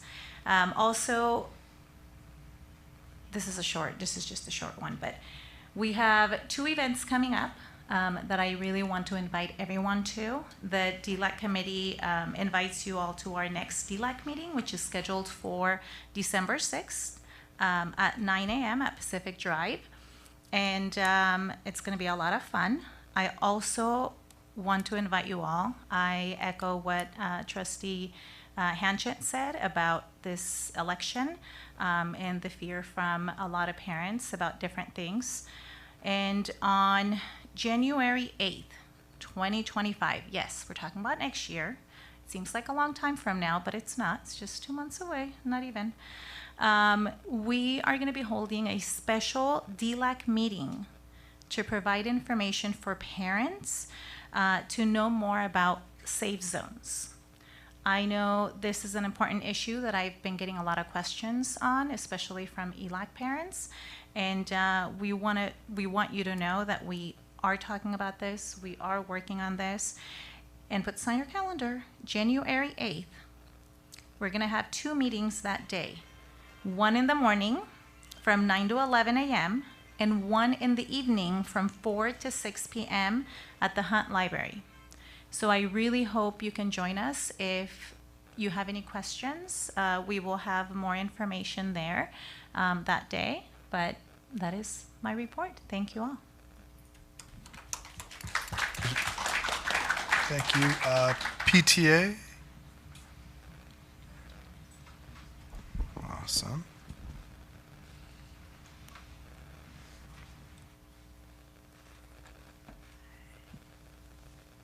Good evening, Dr. Pletka, President Talavera, and everybody on the board. Good evening, PTA. I'm Joanne Cho. I'm the president of Fulton Council PTA. And Cynthia. Cynthia Miller, treasurer. First and foremost, we at Council would love to say a gigantic and a big appreciative thank you to all our FSD principals, our superintendent, and assistant superintendents who are esteemed board members for attending our annual Fullerton Council PTA President Luncheon. Wow, that's a mouthful. On October 22nd. We hope you enjoyed connecting with each other and enjoying a bit of calmness before the craziness of the holiday sets in. I know everyone at Council certainly enjoyed spending time with all of you. Membership campaigns are still going strong for each of our school sites. So far, we have a total of 4,125 members in all of our sites. We are truly grateful for your support and continue to encourage everyone who has not done so to join our FSD individual school PTSAs. And all of you in admin and on the board, maybe you could join multiple FSD units. That would help us out. PTA relies on donations and fundraisers to make positive differences in their school and their students' lives throughout campus improvement, school programs, student activities, and staff and student support. Ours, however, is a small drop in the bucket. So we at Council are super excited and thrilled to see anticipated and improvements and projects will be coming with Measure N. Woo! So we're very excited about that one. As mentioned in previous reports, our reflection programs took place with students submitting their original works in the areas of visual arts, dance, music, composition, film production, literature, and photography. The theme of this year was accepting imperfection.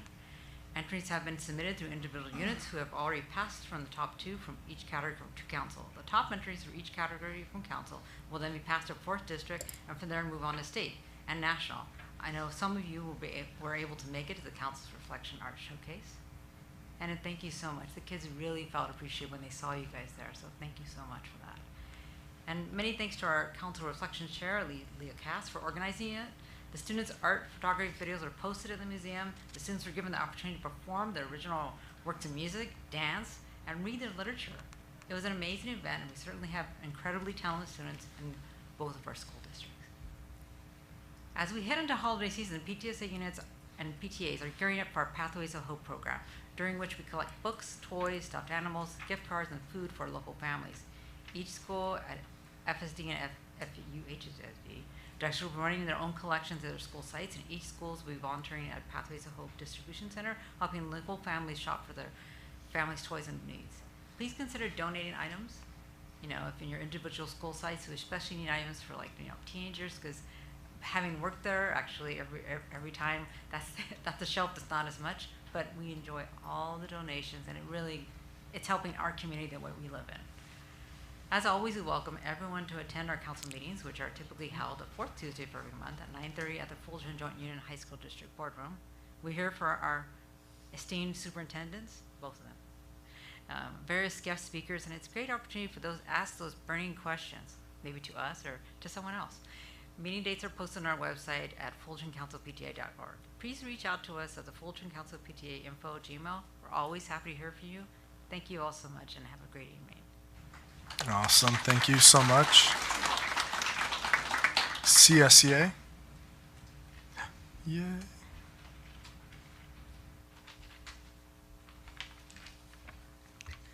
Good evening, President Talavera, Board of Trustees, Dr. Pletka, Cabinet, and Community. I'm Sherry Williamson. I'm Chapter 130's Communication Officer. Tonight, CSEA also would like to thank Trustee Sugarman for her many years of service to Fullerton School District, the Fullerton Education Foundation, and our Fullerton community. This district will not be the same without you. We would like to thank Dr. Hammett and the PAL planning team for another successful PAL retreat. Dr. Coughlin and the entire executive team, as well as all the staff and community members who volunteered their personal time to support Measure N. This month, our chapter held 2 member unification program events. Site reps were invited to an informational session and a taco night where our Maple office manager, Sandra, and our second VP did all the cooking herself. It was delicious. Wow. And last Friday, members gathered at a gratitude event. We shared a potluck dinner and played Loteria for CSEA swag. So it's fun to get all of our members together. Our MUP team would like to share their gratitude to the admins who welcomed our MUP team to their sites last week. They had 2 member blitz days, and they were able to gain 25 new members for our chapter. So congratulations, blitz team. Yesterday, members voted on our contract reopener proposal, and it will be on next month's board agenda for approval. We're looking forward to another successful negotiation team. It's always a pleasure working with everybody on that. With the exception of site rep coordinator, all of our current executive board members will be continuing in their positions for the next 2 years. So Tanya Balek will return as president. Tatiana Ortega will return as first VP. Sandra Siebert as second VP. Marlene Acosta as secretary. Vicki Vasquez as treasurer, and I will continue as communications officer. We will vote in December for our new site rep coordinator. And finally, Chapter 130 would like to wish everyone a wonderful Thanksgiving. Thank you. Thank you. Thank you so much. Fida, deferring of time. Thank you so much. 3. Thank you so much, Darlene. Phasma? Yes, we'll get through this very quickly. Hello, President Talavera, board members, Dr. Bob Pleka, and cabinet members. I'm Mike McAdam, Director of Purchasing, Contracts, Warehouse, and Ripper Graphics, and FSMA Board President. FSMA would like to thank all that helped support passing Measure N. Thank you, Dr. Rob, for all your leadership, proactive approach, and expert guidance to get this passed for our district. Amazing job on that. Champions for Children was a great success over the weekend, seeing the community come together and enjoying food, amazing activities from great staff as well as important vendors to help support families and most importantly our students. Just a reminder, every Student Succeeding event will be happening January 22nd, again at Ladera Vista, 4:30 p.m. to 6 p.m. Please mark your calendars, plan to attend, support these amazing students. Lastly, I'd like to thank President Talavera for his leadership, passion, and his outgoing as our outgoing board president in supporting for students and FSD staff in such a positive way. His engagement with staff and students was always warm and sincere. FSMA truly thanks you. And most importantly, you do get a hug from JD Mancha. So, JD, I will make sure.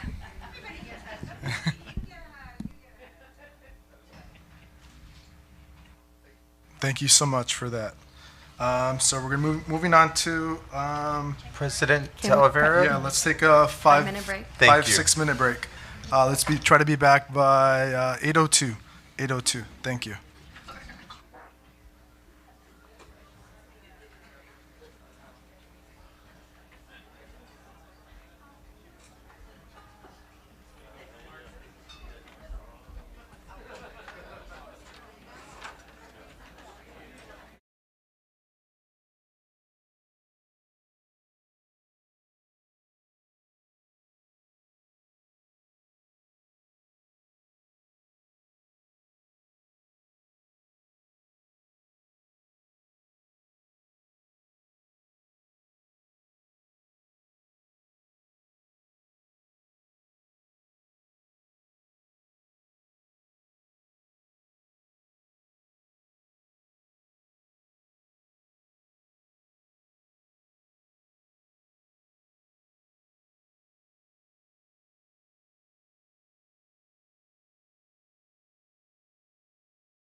so we can get this meeting back on track.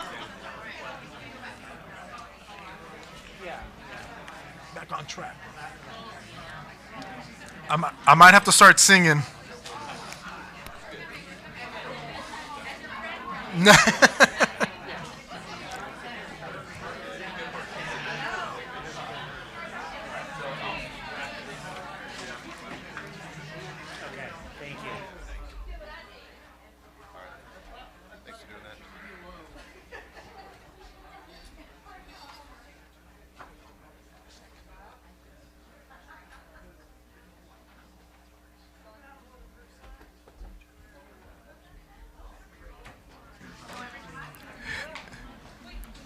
Hilda and Bev, can we come back to our seats?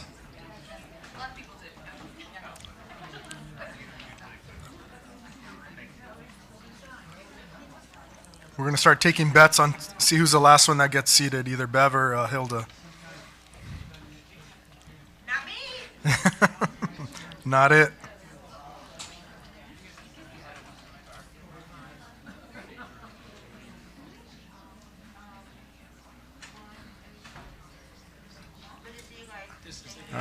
By my house and try to get me to vote for him.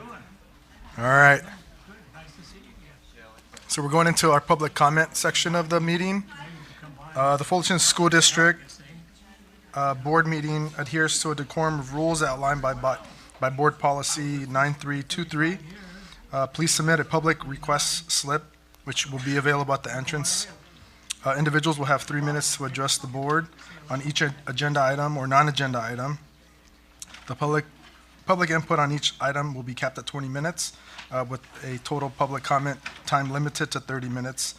Comments on agenda items will be heard at the time the item is discussed, while comments on non-agenda items will be heard during public comment section of the agenda. No action or discussion will be allowed on non-agenda items unless permitted by law, which will be referred to the superintendent for handling. So, do we have any public comments, Anna? We do not have any public comments. No public comments. Okay, so moving on to approving our minutes from our October 15th board meeting. Do I have a motion to approve those minutes? So moved. Do I have a second? Second. Everybody in favor? Aye. Aye. Awesome. And then we also have to approve minutes from our October 28th meeting. Do I have a motion to approve those minutes? I motion to approve the October 28th meeing. Do I have a second? Second. Everybody in favor? Aye. Aye. 5-0. Awesome. Thank you. And now, do I have a motion to approve tonight's agenda as is? There's no amendments or anything. We've already made slight changes to the agenda. Yeah? I move to approve the agenda as amended. Do I have a second?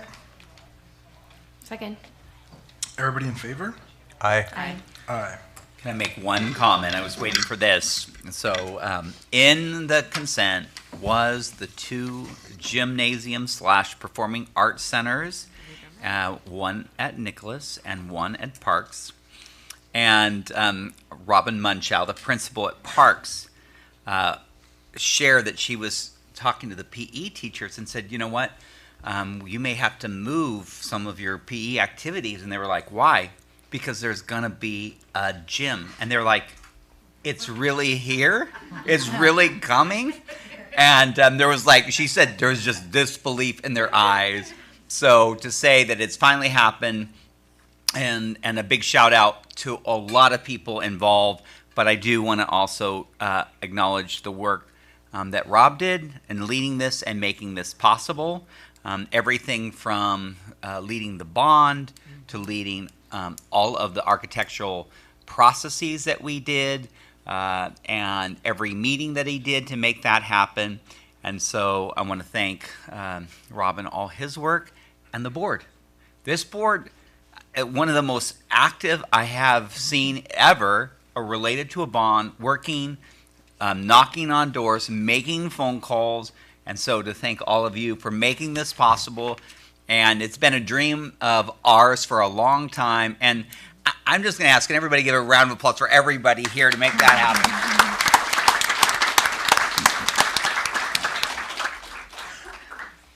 Thank you for that.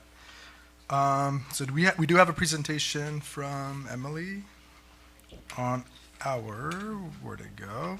We already did 8A already. Yeah, we did 8A, and we're doing 8B, our history and social studies adoption process. And her team. All right. Yeah, so Emily and team. Yes, the team.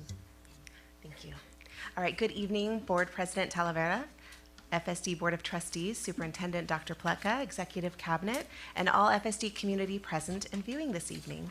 My name is Emily McDougall. I'm a Director in Educational Services, and I'm here with my team, who I will introduce shortly. Tonight, we are pleased to share information with our board regarding FSD's Pilot Committee's recommendation to adopt a new TK through 6 History Social Studies curriculum for our district. This recommendation follows a thorough review and pilot process aimed at enhancing our history social studies curriculum to better meet the educational standards and the diverse needs of our students. Joining me in tonight's presentation, we have just a small handful of the many who have gotten us to this point. We have Renette Merrihew and Katie Bazayev from our Teacher Pilot Committee, Jody Vallejo and Amna Charari, who served as members of our Parent and Community Advisory Committee, Cindy Lee, our Teacher on Special Assignment, or TOSA, who supports ELA and History Social Studies, and Danielle Nava, who facilitates our Diversity, Equity, Inclusion, and Belonging Task Force and related efforts in FSD. This is a wonderful time to also acknowledge our dedicated team of teacher leaders that volunteer to take on this work and evaluate the curriculum for all our students. We are proud to have teachers representing all grade levels, TK through 6, and teachers from all schools in our district as part of this pilot. They are the practitioners and artists who make learning come to life, and their care in selecting from our options is highly appreciated and valued.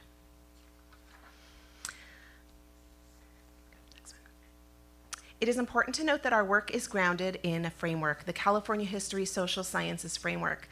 This guided our work and process around what good teaching and curriculum would look like in a history social studies classroom. And so our adoption process aligns with the framework's 6 essential elements: content, multiple perspectives, skill building, student experience, instructional support, and assessment. Key considerations that Fullerton School District grounds our work in also include accessibility, multiple and diverse perspectives, and maintaining academic rigor. This framework guides us in selecting an inclusive and engaging curriculum that serves all students. Ronette. Good evening. Thank you, everyone, for being here. I'm Renette Merrihew, teacher at Woodcrest Elementary School. And as our work was grounded solidly in a framework, we set forth to gather feedback from our various educational interest groups.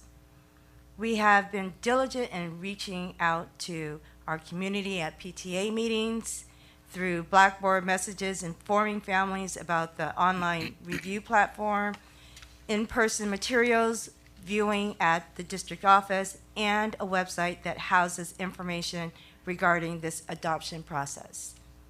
To ensure the curriculum meets the needs of our Fullerton School District community, we actively engaged with stakeholders, including 37 teachers on the pilot committee, over 40 parents and community members, 573 students, and numerous staff members. While there has been some input from community members expressing their concern with respect with specific articles that pertain to requirements of the Fair Education Act, the committee remains in support of Studies Weekly with broad confidence in this recommendation.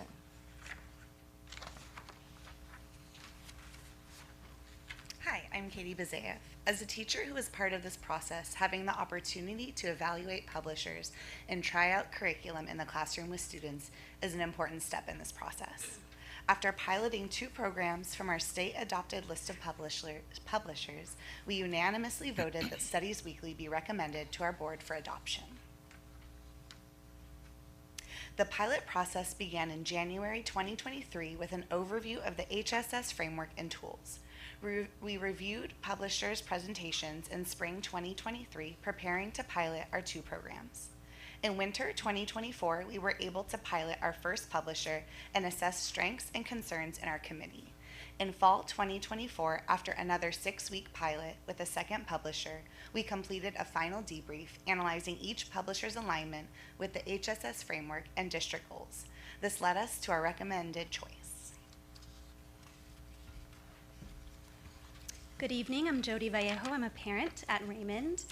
And we also established a parent committee and community advisory committee that had parents and guardians represented from every single one of our school sites. And we started with an introduction to the guiding principles and curriculum goals in January 2024. And then Dr. Marika Manos from the OCDE presented on curriculum and the California HSS framework. Members of the committee previewed publishers in March and May. We provided feedback aligned with the framework's key elements. And then in October, we conducted the final review meeting. We looked at the teacher pilot feedback, and that was really crucial in allowing our committee to make our final decision and recommendation. We also had opportunities to learn about the state adoption process. We heard from publishers individually about their curriculum, and then also submitted questions directly to publishers and in the committee for discussion and review. So hi, Cindy Lee, Language Arts and History TOSA. These survey results highlight the positive reception of the proposed curriculum among students. Many have noted that the book and the app interface were user-friendly and easy to navigate, which allows for students to focus on the content rather than struggling with the tools. The material effectively fostered critical thinking, with students appreciating the opportunities to evaluate information sources and engage in thoughtful analysis. Additionally, our students found the lessons both engaging and enjoyable, which is important for maintaining their interest in history, social studies. And importantly, they reported a broader understanding of diverse groups throughout history, which aligns with their goal of inclusivity and representation. These trends indicate the curriculum is not only meeting educational standards, but also resonating with students in meaningful ways, enhancing both their learning experience and their connection to the subject matter. And then along with that, the next slide. The studies weekly curriculum integrates history and social studies and our ELA standards seamlessly within each unit, providing comprehensive coverage of topics to promote in-depth understanding. It includes thought-provoking questions that challenge students to analyze, infer, and evaluate historical content. Our students are encouraged to embark on extended projects, fostering independent research and presentation skills. The curriculum utilizes graphic organizers, comprehension prompts, and primary sources to build and reinforce analytical abilities. And by engaging directly with historical documents from multiple perspectives, our students are encouraged to develop inquiry skills and an understanding of citizenship, developing their own conclusions as critical and thoughtful learners.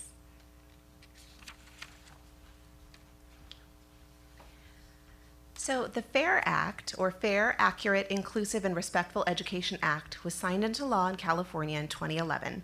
This legislation mandates that social studies and history curricula in public schools include the contributions and roles of historically underrepresented groups, such as LGBTQ individuals, people with disabilities, and people from diverse racial, religious, and ethnic backgrounds.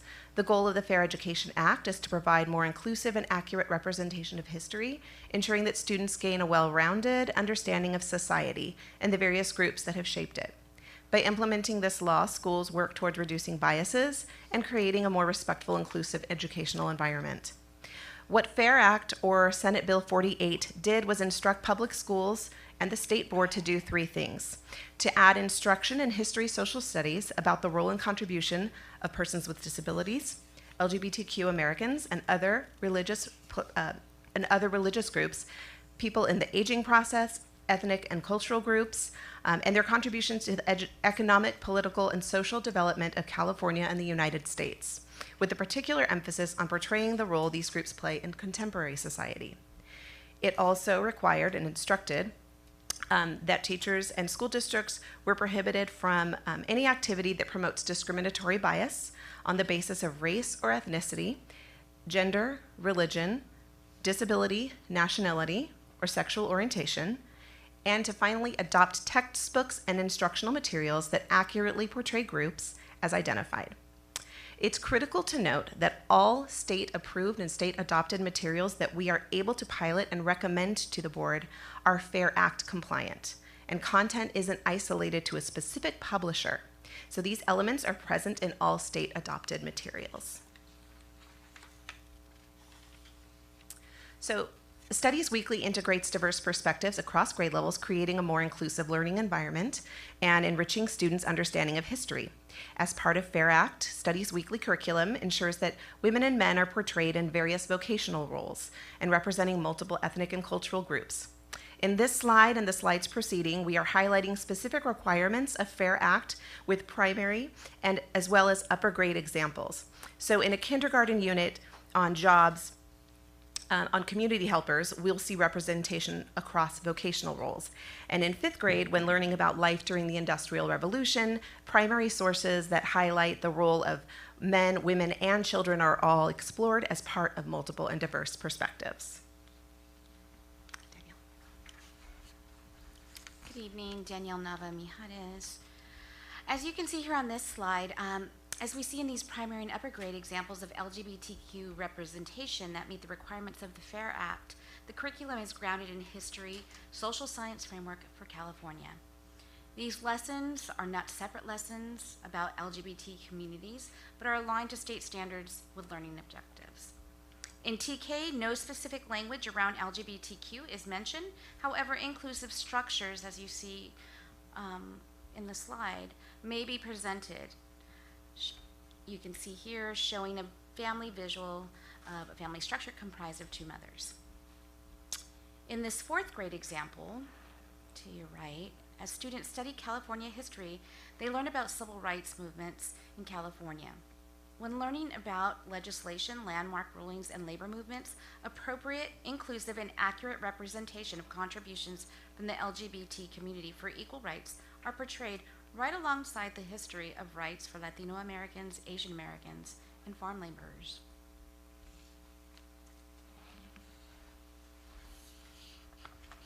Good evening, Amna Chaudhry, parent.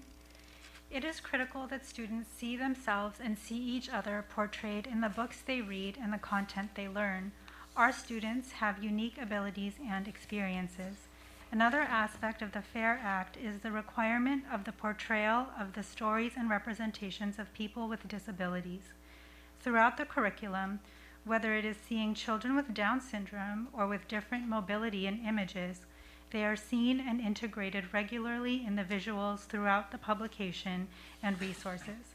Additionally, stories of Helen Keller are not isolated histories that students will learn.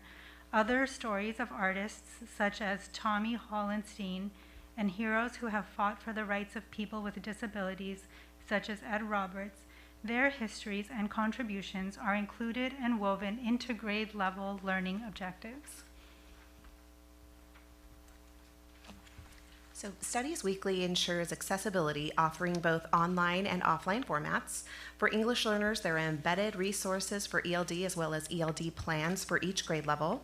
One aspect of Studies Weekly that was highly praised was the availability of high-quality Spanish translations and versions, especially in the video resources. Students receiving special services may benefit from text-to-voice options and tailored instructional strategies.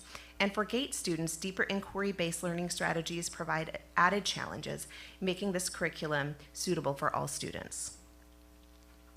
Looking ahead, in December, possibly we will ask that the board vote to adopt the curriculum. Training for staff is scheduled to begin in spring 2025, with implementation starting in August of 2025. We are excited about this opportunity to enhance our history, social sciences instruction, and are confident that this curriculum will benefit our students greatly. So we thank you for allowing us to share our steps in this process with you this evening. I'd like to thank the team, thank our pilot committees, thank our parent advisory committee. I know we have another member of our parent advisory committee here in the room as well. So just any questions? Happy to. Awesome, yeah, thank you so much. Definitely. Fellow trustees, who wants to start? Right, left, right. Yeah? Okay, I'll start. Go ahead. Well, thank you so much, team, for your transparency. And I know it's been a long process, and I know you've made very intentional efforts to include our community, our staff, our students. So I really appreciate that and just the thoughtfulness of bringing our whole community into this process and really considering what is our best choice for our community. And I love that it's very clearly laid out, what we're the opportunities that we have to continue to grow and learn as a community, the expectations that this state has for us, but also this great opportunity we have to teach our kids and ourselves this rich history of California, of our world, of our diverse experiences, and the way that we get to acknowledge those and celebrate those. So I really appreciate that. History and social science is such a critical topic for our scholars, and I'm so excited we have this opportunity. When I was thinking about even just the way, it's been 20 years since we adopted something new, and when I think about the way even children's literature has changed so much in those 20 years, the diversity of experiences, of stories, of types of stories and types of characters that we're now celebrating, acknowledging, and including, it's really encouraging, and I'm excited the way that so many contributions of men and women and boys and girls of all types of people are part of this grander story of our community and our country. I'm excited for our students to benefit from that, so thank you. I have a couple questions to clarify.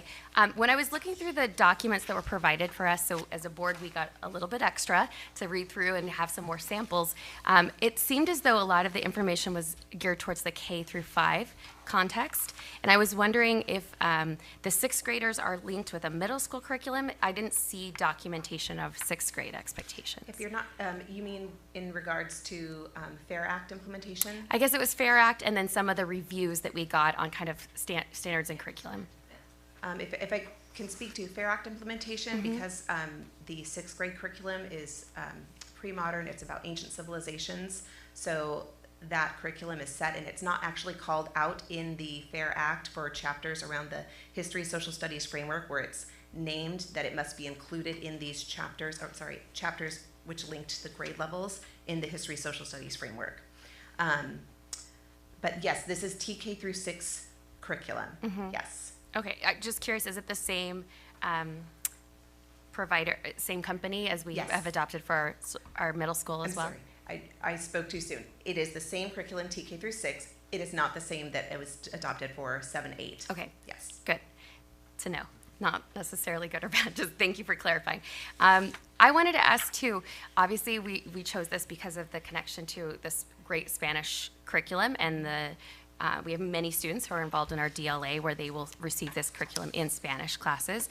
I was curious if there's a parallel for our Korean learners, or is it different because they're not they're more of a 50-50 approach? That's a great question, and one that actually our Parent and Community Advisory Committee wanted to explore. It's very rare to find actually none of the publishers had the Korean, very rare as in 0. None of the publishers have Korean versions, but Studies Weekly is very cooperative in working with us and providing access to files that we can work on translating in-house. So as maybe kids are advancing in grades and doing more of their studies in Korean, that might be an option for us to explore. And we let them know. They've been very responsive to what our needs are, anything we've asked for them to translate additionally or to speed along as far as with their Spanish materials. They've been very responsive. They do know we have a Korean dual language, but the reality is they have other languages that would come before their Korean translations, their Korean versions. Thank you. Yeah. Aruni, do you have questions, comments? Hilda, Bev?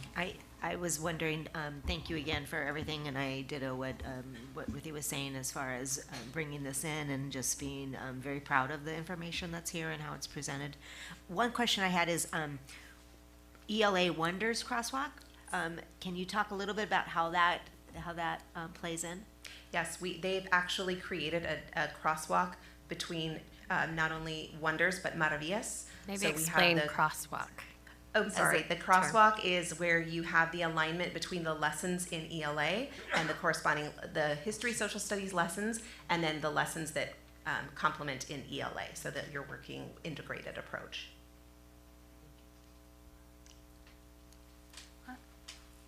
my questions have to do with use of the material. So students receive, I'm going to make it sort of simple to make it easier. They receive like a weekly reader, and that's their material, correct? Now, if they lose it, they could go online and see a replica of it. Okay, so if we have an issue with a child between mom and dad's house, and provided they don't forget their laptop or their iPad also, they have access. Okay, there are no books for this, is that correct? For the students, their consumable is the actual newspaper or magazine format. What I'm saying, okay. And so when they want to review, like in the 5th grade, to have a quiz after 3 months or a quarter, how do they go about if they're not very organized, so they don't have all the magazines clipped together? They have their online version, and that can also be downloaded. Okay. So staff was very comfortable that this is a good way to do this. I understand why the kids would love that. You know, it's reminds me of a weekly reader. But staff is comfortable with this approach. The staff actually unanimously voted for this program. They are very And comfortable. this wasn't this wasn't an issue in their approach. Not one that they brought up. Okay, that was, now, when we buy this series, this is obviously consumable. So does the cost cover several years of the consumable material?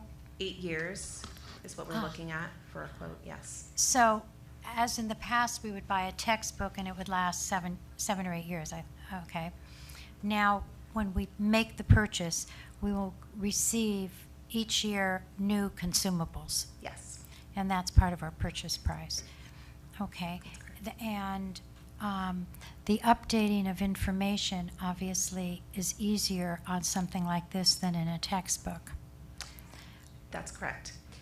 Anything that's current event related could be updated like through interviews, but the actual content that we've approved and that has gone through the Instructional Quality Commission process, that won't change and none of that will be revised. Reframed.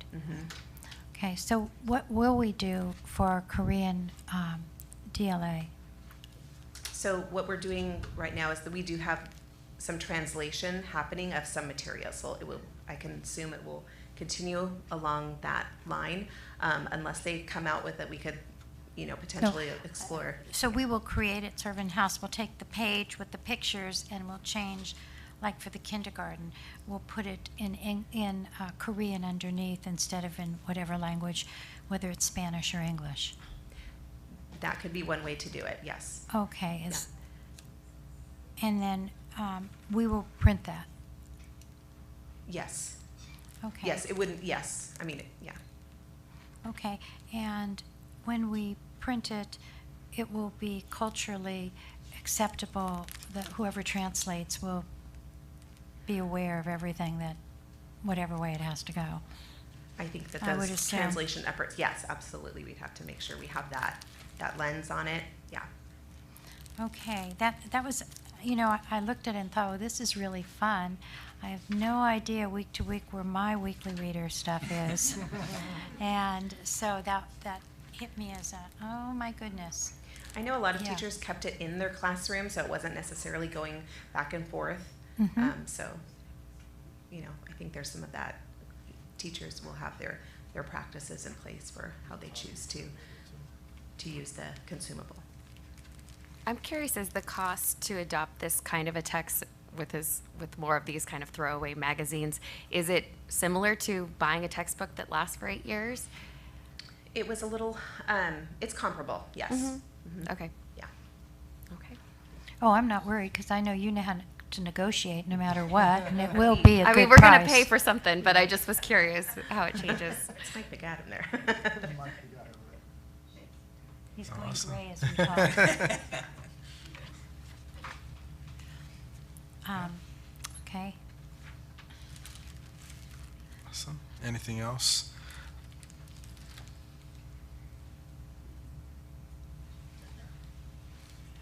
Can I just take a moment to thank the committee? I appreciate For all the sure. work. Yes. And all the teachers. Yes. Oh, my goodness, and all the No, parents. definitely thank you so much for sharing both the timeline on what this process was, and then also sharing even how many people were involved. 500 students, a whole lot of staff. So that really does take into consideration, again, when it comes to adopting a curriculum like this. For me, taking a look at it again, we got kind of a little bit more in-depth information, kind of seeing the relevancy to current times, I think, is one of the things that I've been a huge advocate for, is making sure that students feel like it's relevant to current times. It's not, just something that's been happening over and over. So especially when it comes to history, the evolution of history, and then modern times, and especially current ways that society is looking at certain communities. So I really do appreciate you guys all taking the time for that, and being able to bring this to us in a kind of concise kind of packaged way for us to really kind of understand it as a whole. So thank you so much for that. Does anyone else have any comments they want to share with us? Yeah, no comments. No. Awesome. Okay. Thank you so much. Who are the teachers in the district who piloted it? That are a lot of them. A lot, yeah. Okay. Yes. Katie did. Yeah. Okay. So we've got some experts who can share with their colleagues what they've experienced Yeah, here. maybe we can Thank you so kind of much. pay a visit. No, yeah, but again, thank you so much for that, to be able to share. Okay, thank you. Thank you so much.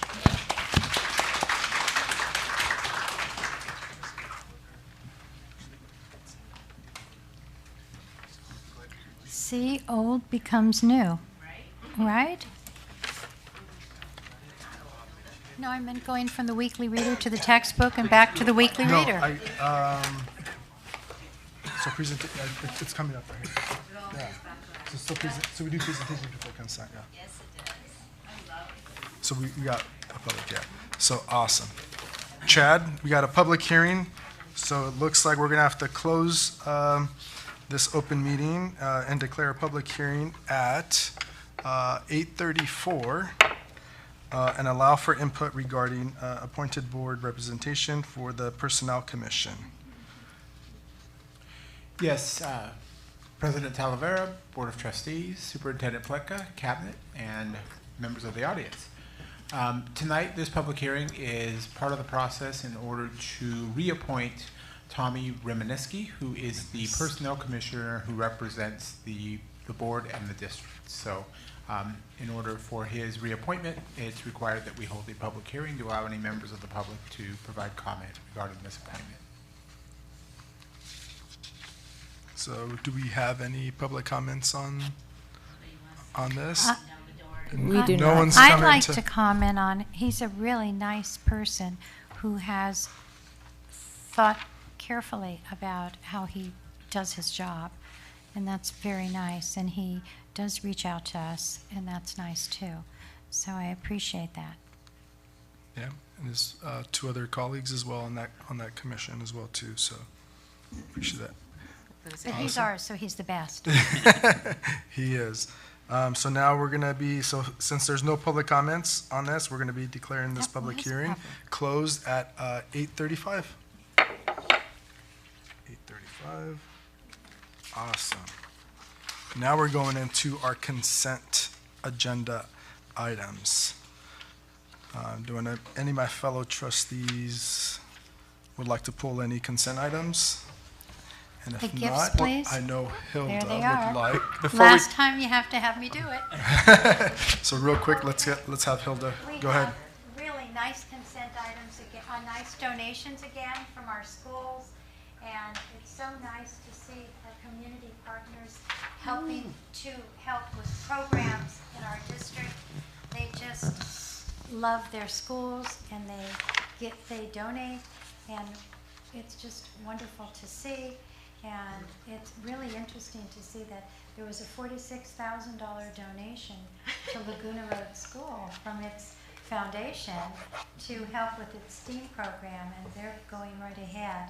I remember when they had the event to raise the money to start that program, and the Korean Center of Los Angeles donated $10,000 to help with our Korean grant programs, and that was, they're really committed to helping us foster that program and bring it forward, making it current and wonderful. And it's so nice to see the money put toward Nicholas Junior High, because they really need that, and it's wonderful. So we have here a total of, go all the way, oh, here we go, Yeah, $105,186. That's just awesome. We And want to hear. next We month- want to Trustee hear the Sugarman, what is authentic knight armor? We want to hear the story. Come on. Okay. Actually, it's really worth $8,000. There was a 1700 armor that was donated to one of my children, and he gave it to me saying that I bet one of your schools is the Knights. And I said yes, and so I donated it to Nicholas Junior High, and it's really $7,000 or $8,000, I'm told, and it's going to be a beautiful thing. They'll have it at their site, and it's really amazing because That is it's really cool. what the Knights wore in the 16 or 1700s, I don't know, and it's so heavy. You think that when they get on the horse, they'd kill it. I don't know how they did it, but anyway, they are the Nicholas Knights. Where there's a will, there's a way. Where there's a will, there's a way.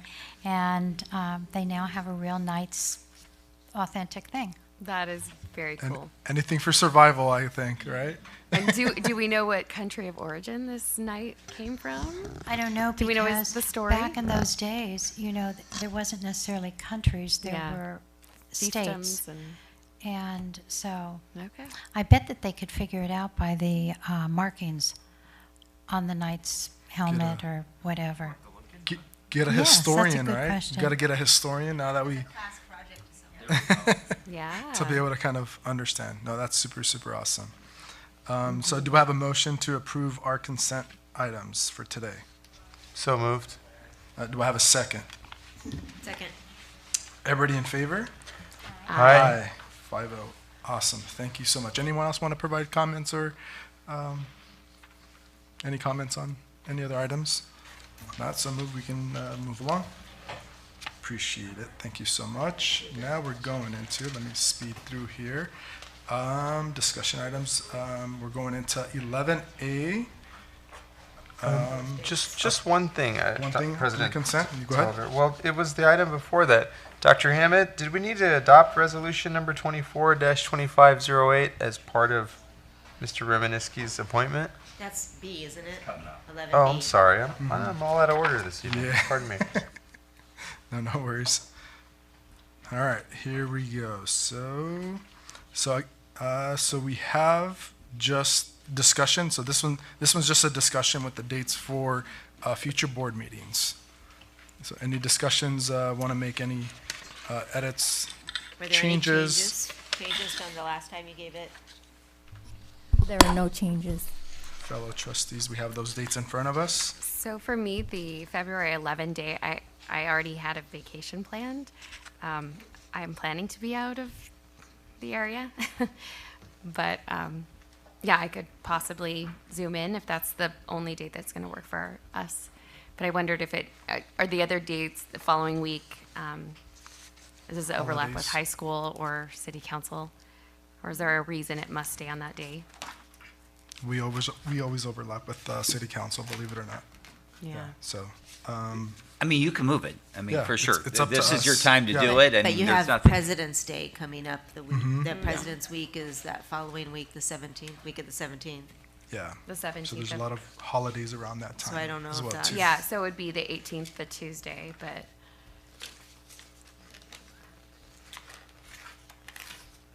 Yeah, and this is just a discussion item, just to see Yeah. if there's any I don't dates have- that need to be I don't have a problem with changed. You don't have changing it to the 18th. we can leave it loose until next month if we need to. But if both work, that would be nice to know. I don't have Yeah. a problem with the 18th. Okay. So Or we the can, 4th. we can add that option of either the 11th or the 18th for that, Do you for guys- February. What's that? Any other dates that you have some I conflicts think, with? does the board need to kind of finalize this tonight? No. I heard something about next month or something. Yeah. We're voting on it next month. Yeah. There you go, correct. In Yeah, December. voting. Yeah, in Okay, got December. So I'm saying in the meantime, we could finalize dates, but if those work, Yeah, but now's the time to be able to bring it up. make Yeah. those edits if we need to. That was my only conflict. Anybody else? Yeah, no other conflicts, just the core? You know, October 21st next year is going to be Diwali. Maybe that's an auspicious thing. I don't know. Maybe I'll be busy. I don't know. I don't want to change it though.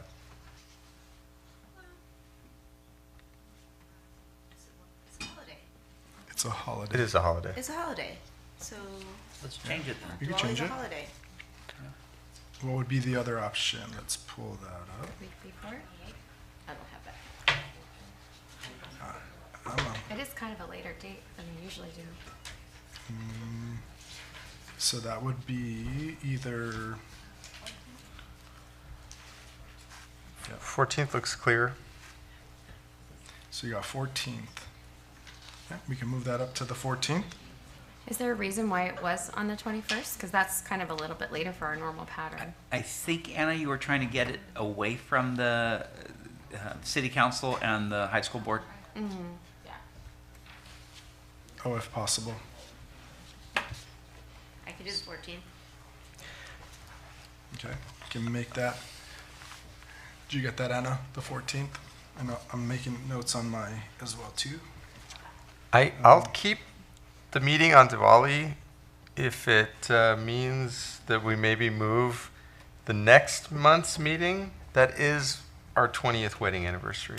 And we're trying to not be here. And I think my wife would prefer that I put my finger on November the 18th not being a November meeting 18th. than Diwali. So It's okay to move both. It's fine. Yeah. just let To it be be honest, both. we're Well, we July were 29th is my husband's birthday.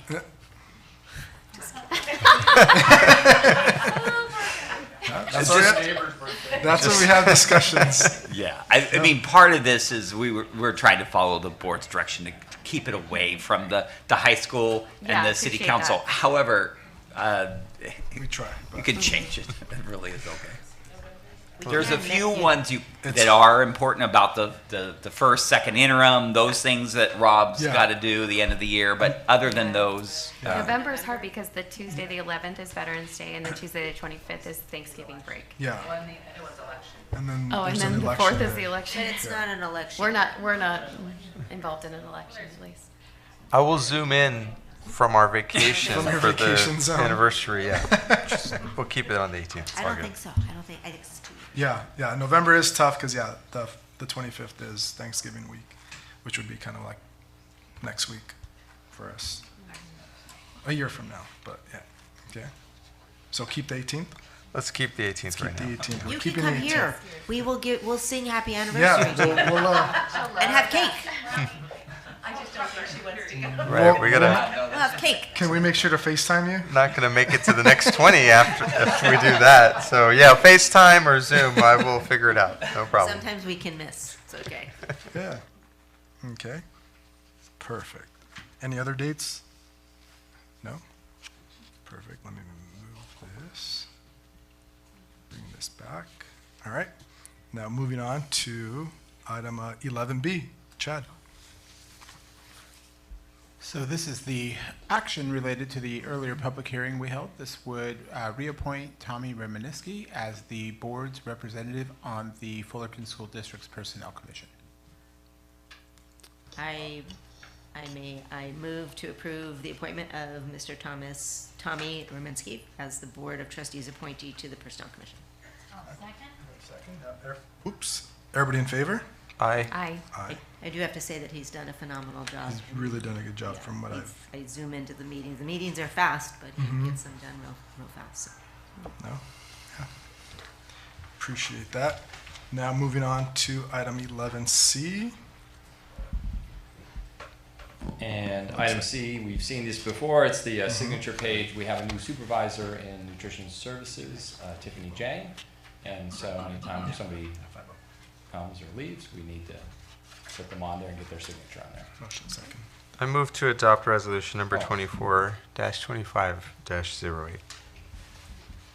Yeah. Do we have a second? Second. Everybody in favor? Aye. Aye. 5-0. Awesome. Thank you so much for that. And then, so any board requests for future items? We're moving on to the tail end of our meeting here today. I know Trustee Berryman, you mentioned starting the process of naming Parks Gym. Yes. After fellow trustee. I don't know what that process looks like.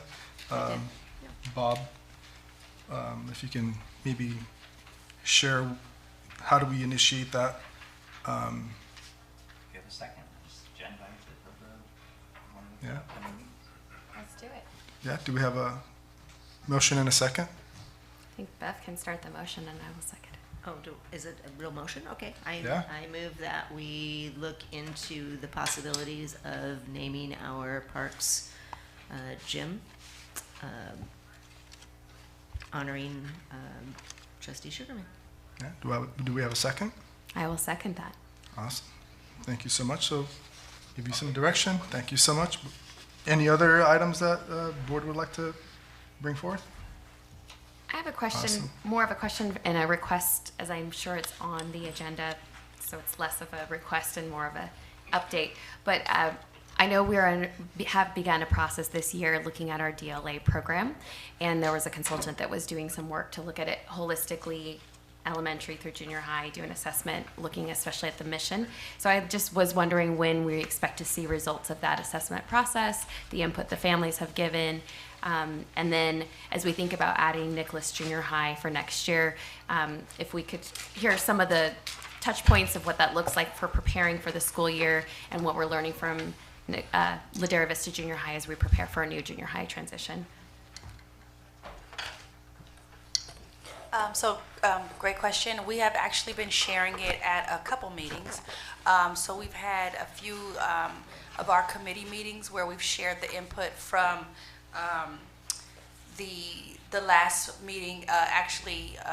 The presenter came to our last med meeting or multilingual meeting last month and shared with the parents the results of the survey. She shared with all of the principals as well, and we actually asked the principals to take that information back in a slide deck to share that with their constituents or their staff, parents, and community members. However, we will provide that information for you all in a communique, so you have what was shared with at that meeting. It also will be shared again at our next dual language meeting with our parents as well. So we're continuously having the same information on our dual language meetings. I believe we have one next week. And so that way parents are informed as they make decisions about the upcoming open enrollment dual language application process. And we can do an update too. I know with Nicholas, I think maybe we'll do a combination. Probably not in January, but sometime in the spring about, we can talk about the findings from that group, but also talk about Nicholas too. And what the transition is going to be looking like at Nicholas, yeah? Yeah, perfect. I do think I'd like to maybe have all that information together so we can kind of have a holistic look at our program, our academy, the 4 different locations that we'll have it at, and how we're supporting that. And we could roll in a little bit about, we could do our elementary as well. So I think combining those things, and then we could do specifically call out some of the things that were happening with the consultant and the work that they did. So some questions also came up at the committee meeting around Nicholas and its opening, and so we also wanted to bring Dr. Hammond into that conversation as well, because there's conversations around staffing, credentialing, making sure that we have a diverse opportunity for students to not just take traditional electives, but electives in Spanish around CTE as well. So we're looking into being actually creative with that. So we want to make sure that before we put anything out, we're on target with what the state requires for teachers to be able to teach those courses. Okay. That would be interesting, even in a communique, Mhm. like just the general information that you have now that you're sharing would be interesting. to hear. Yep.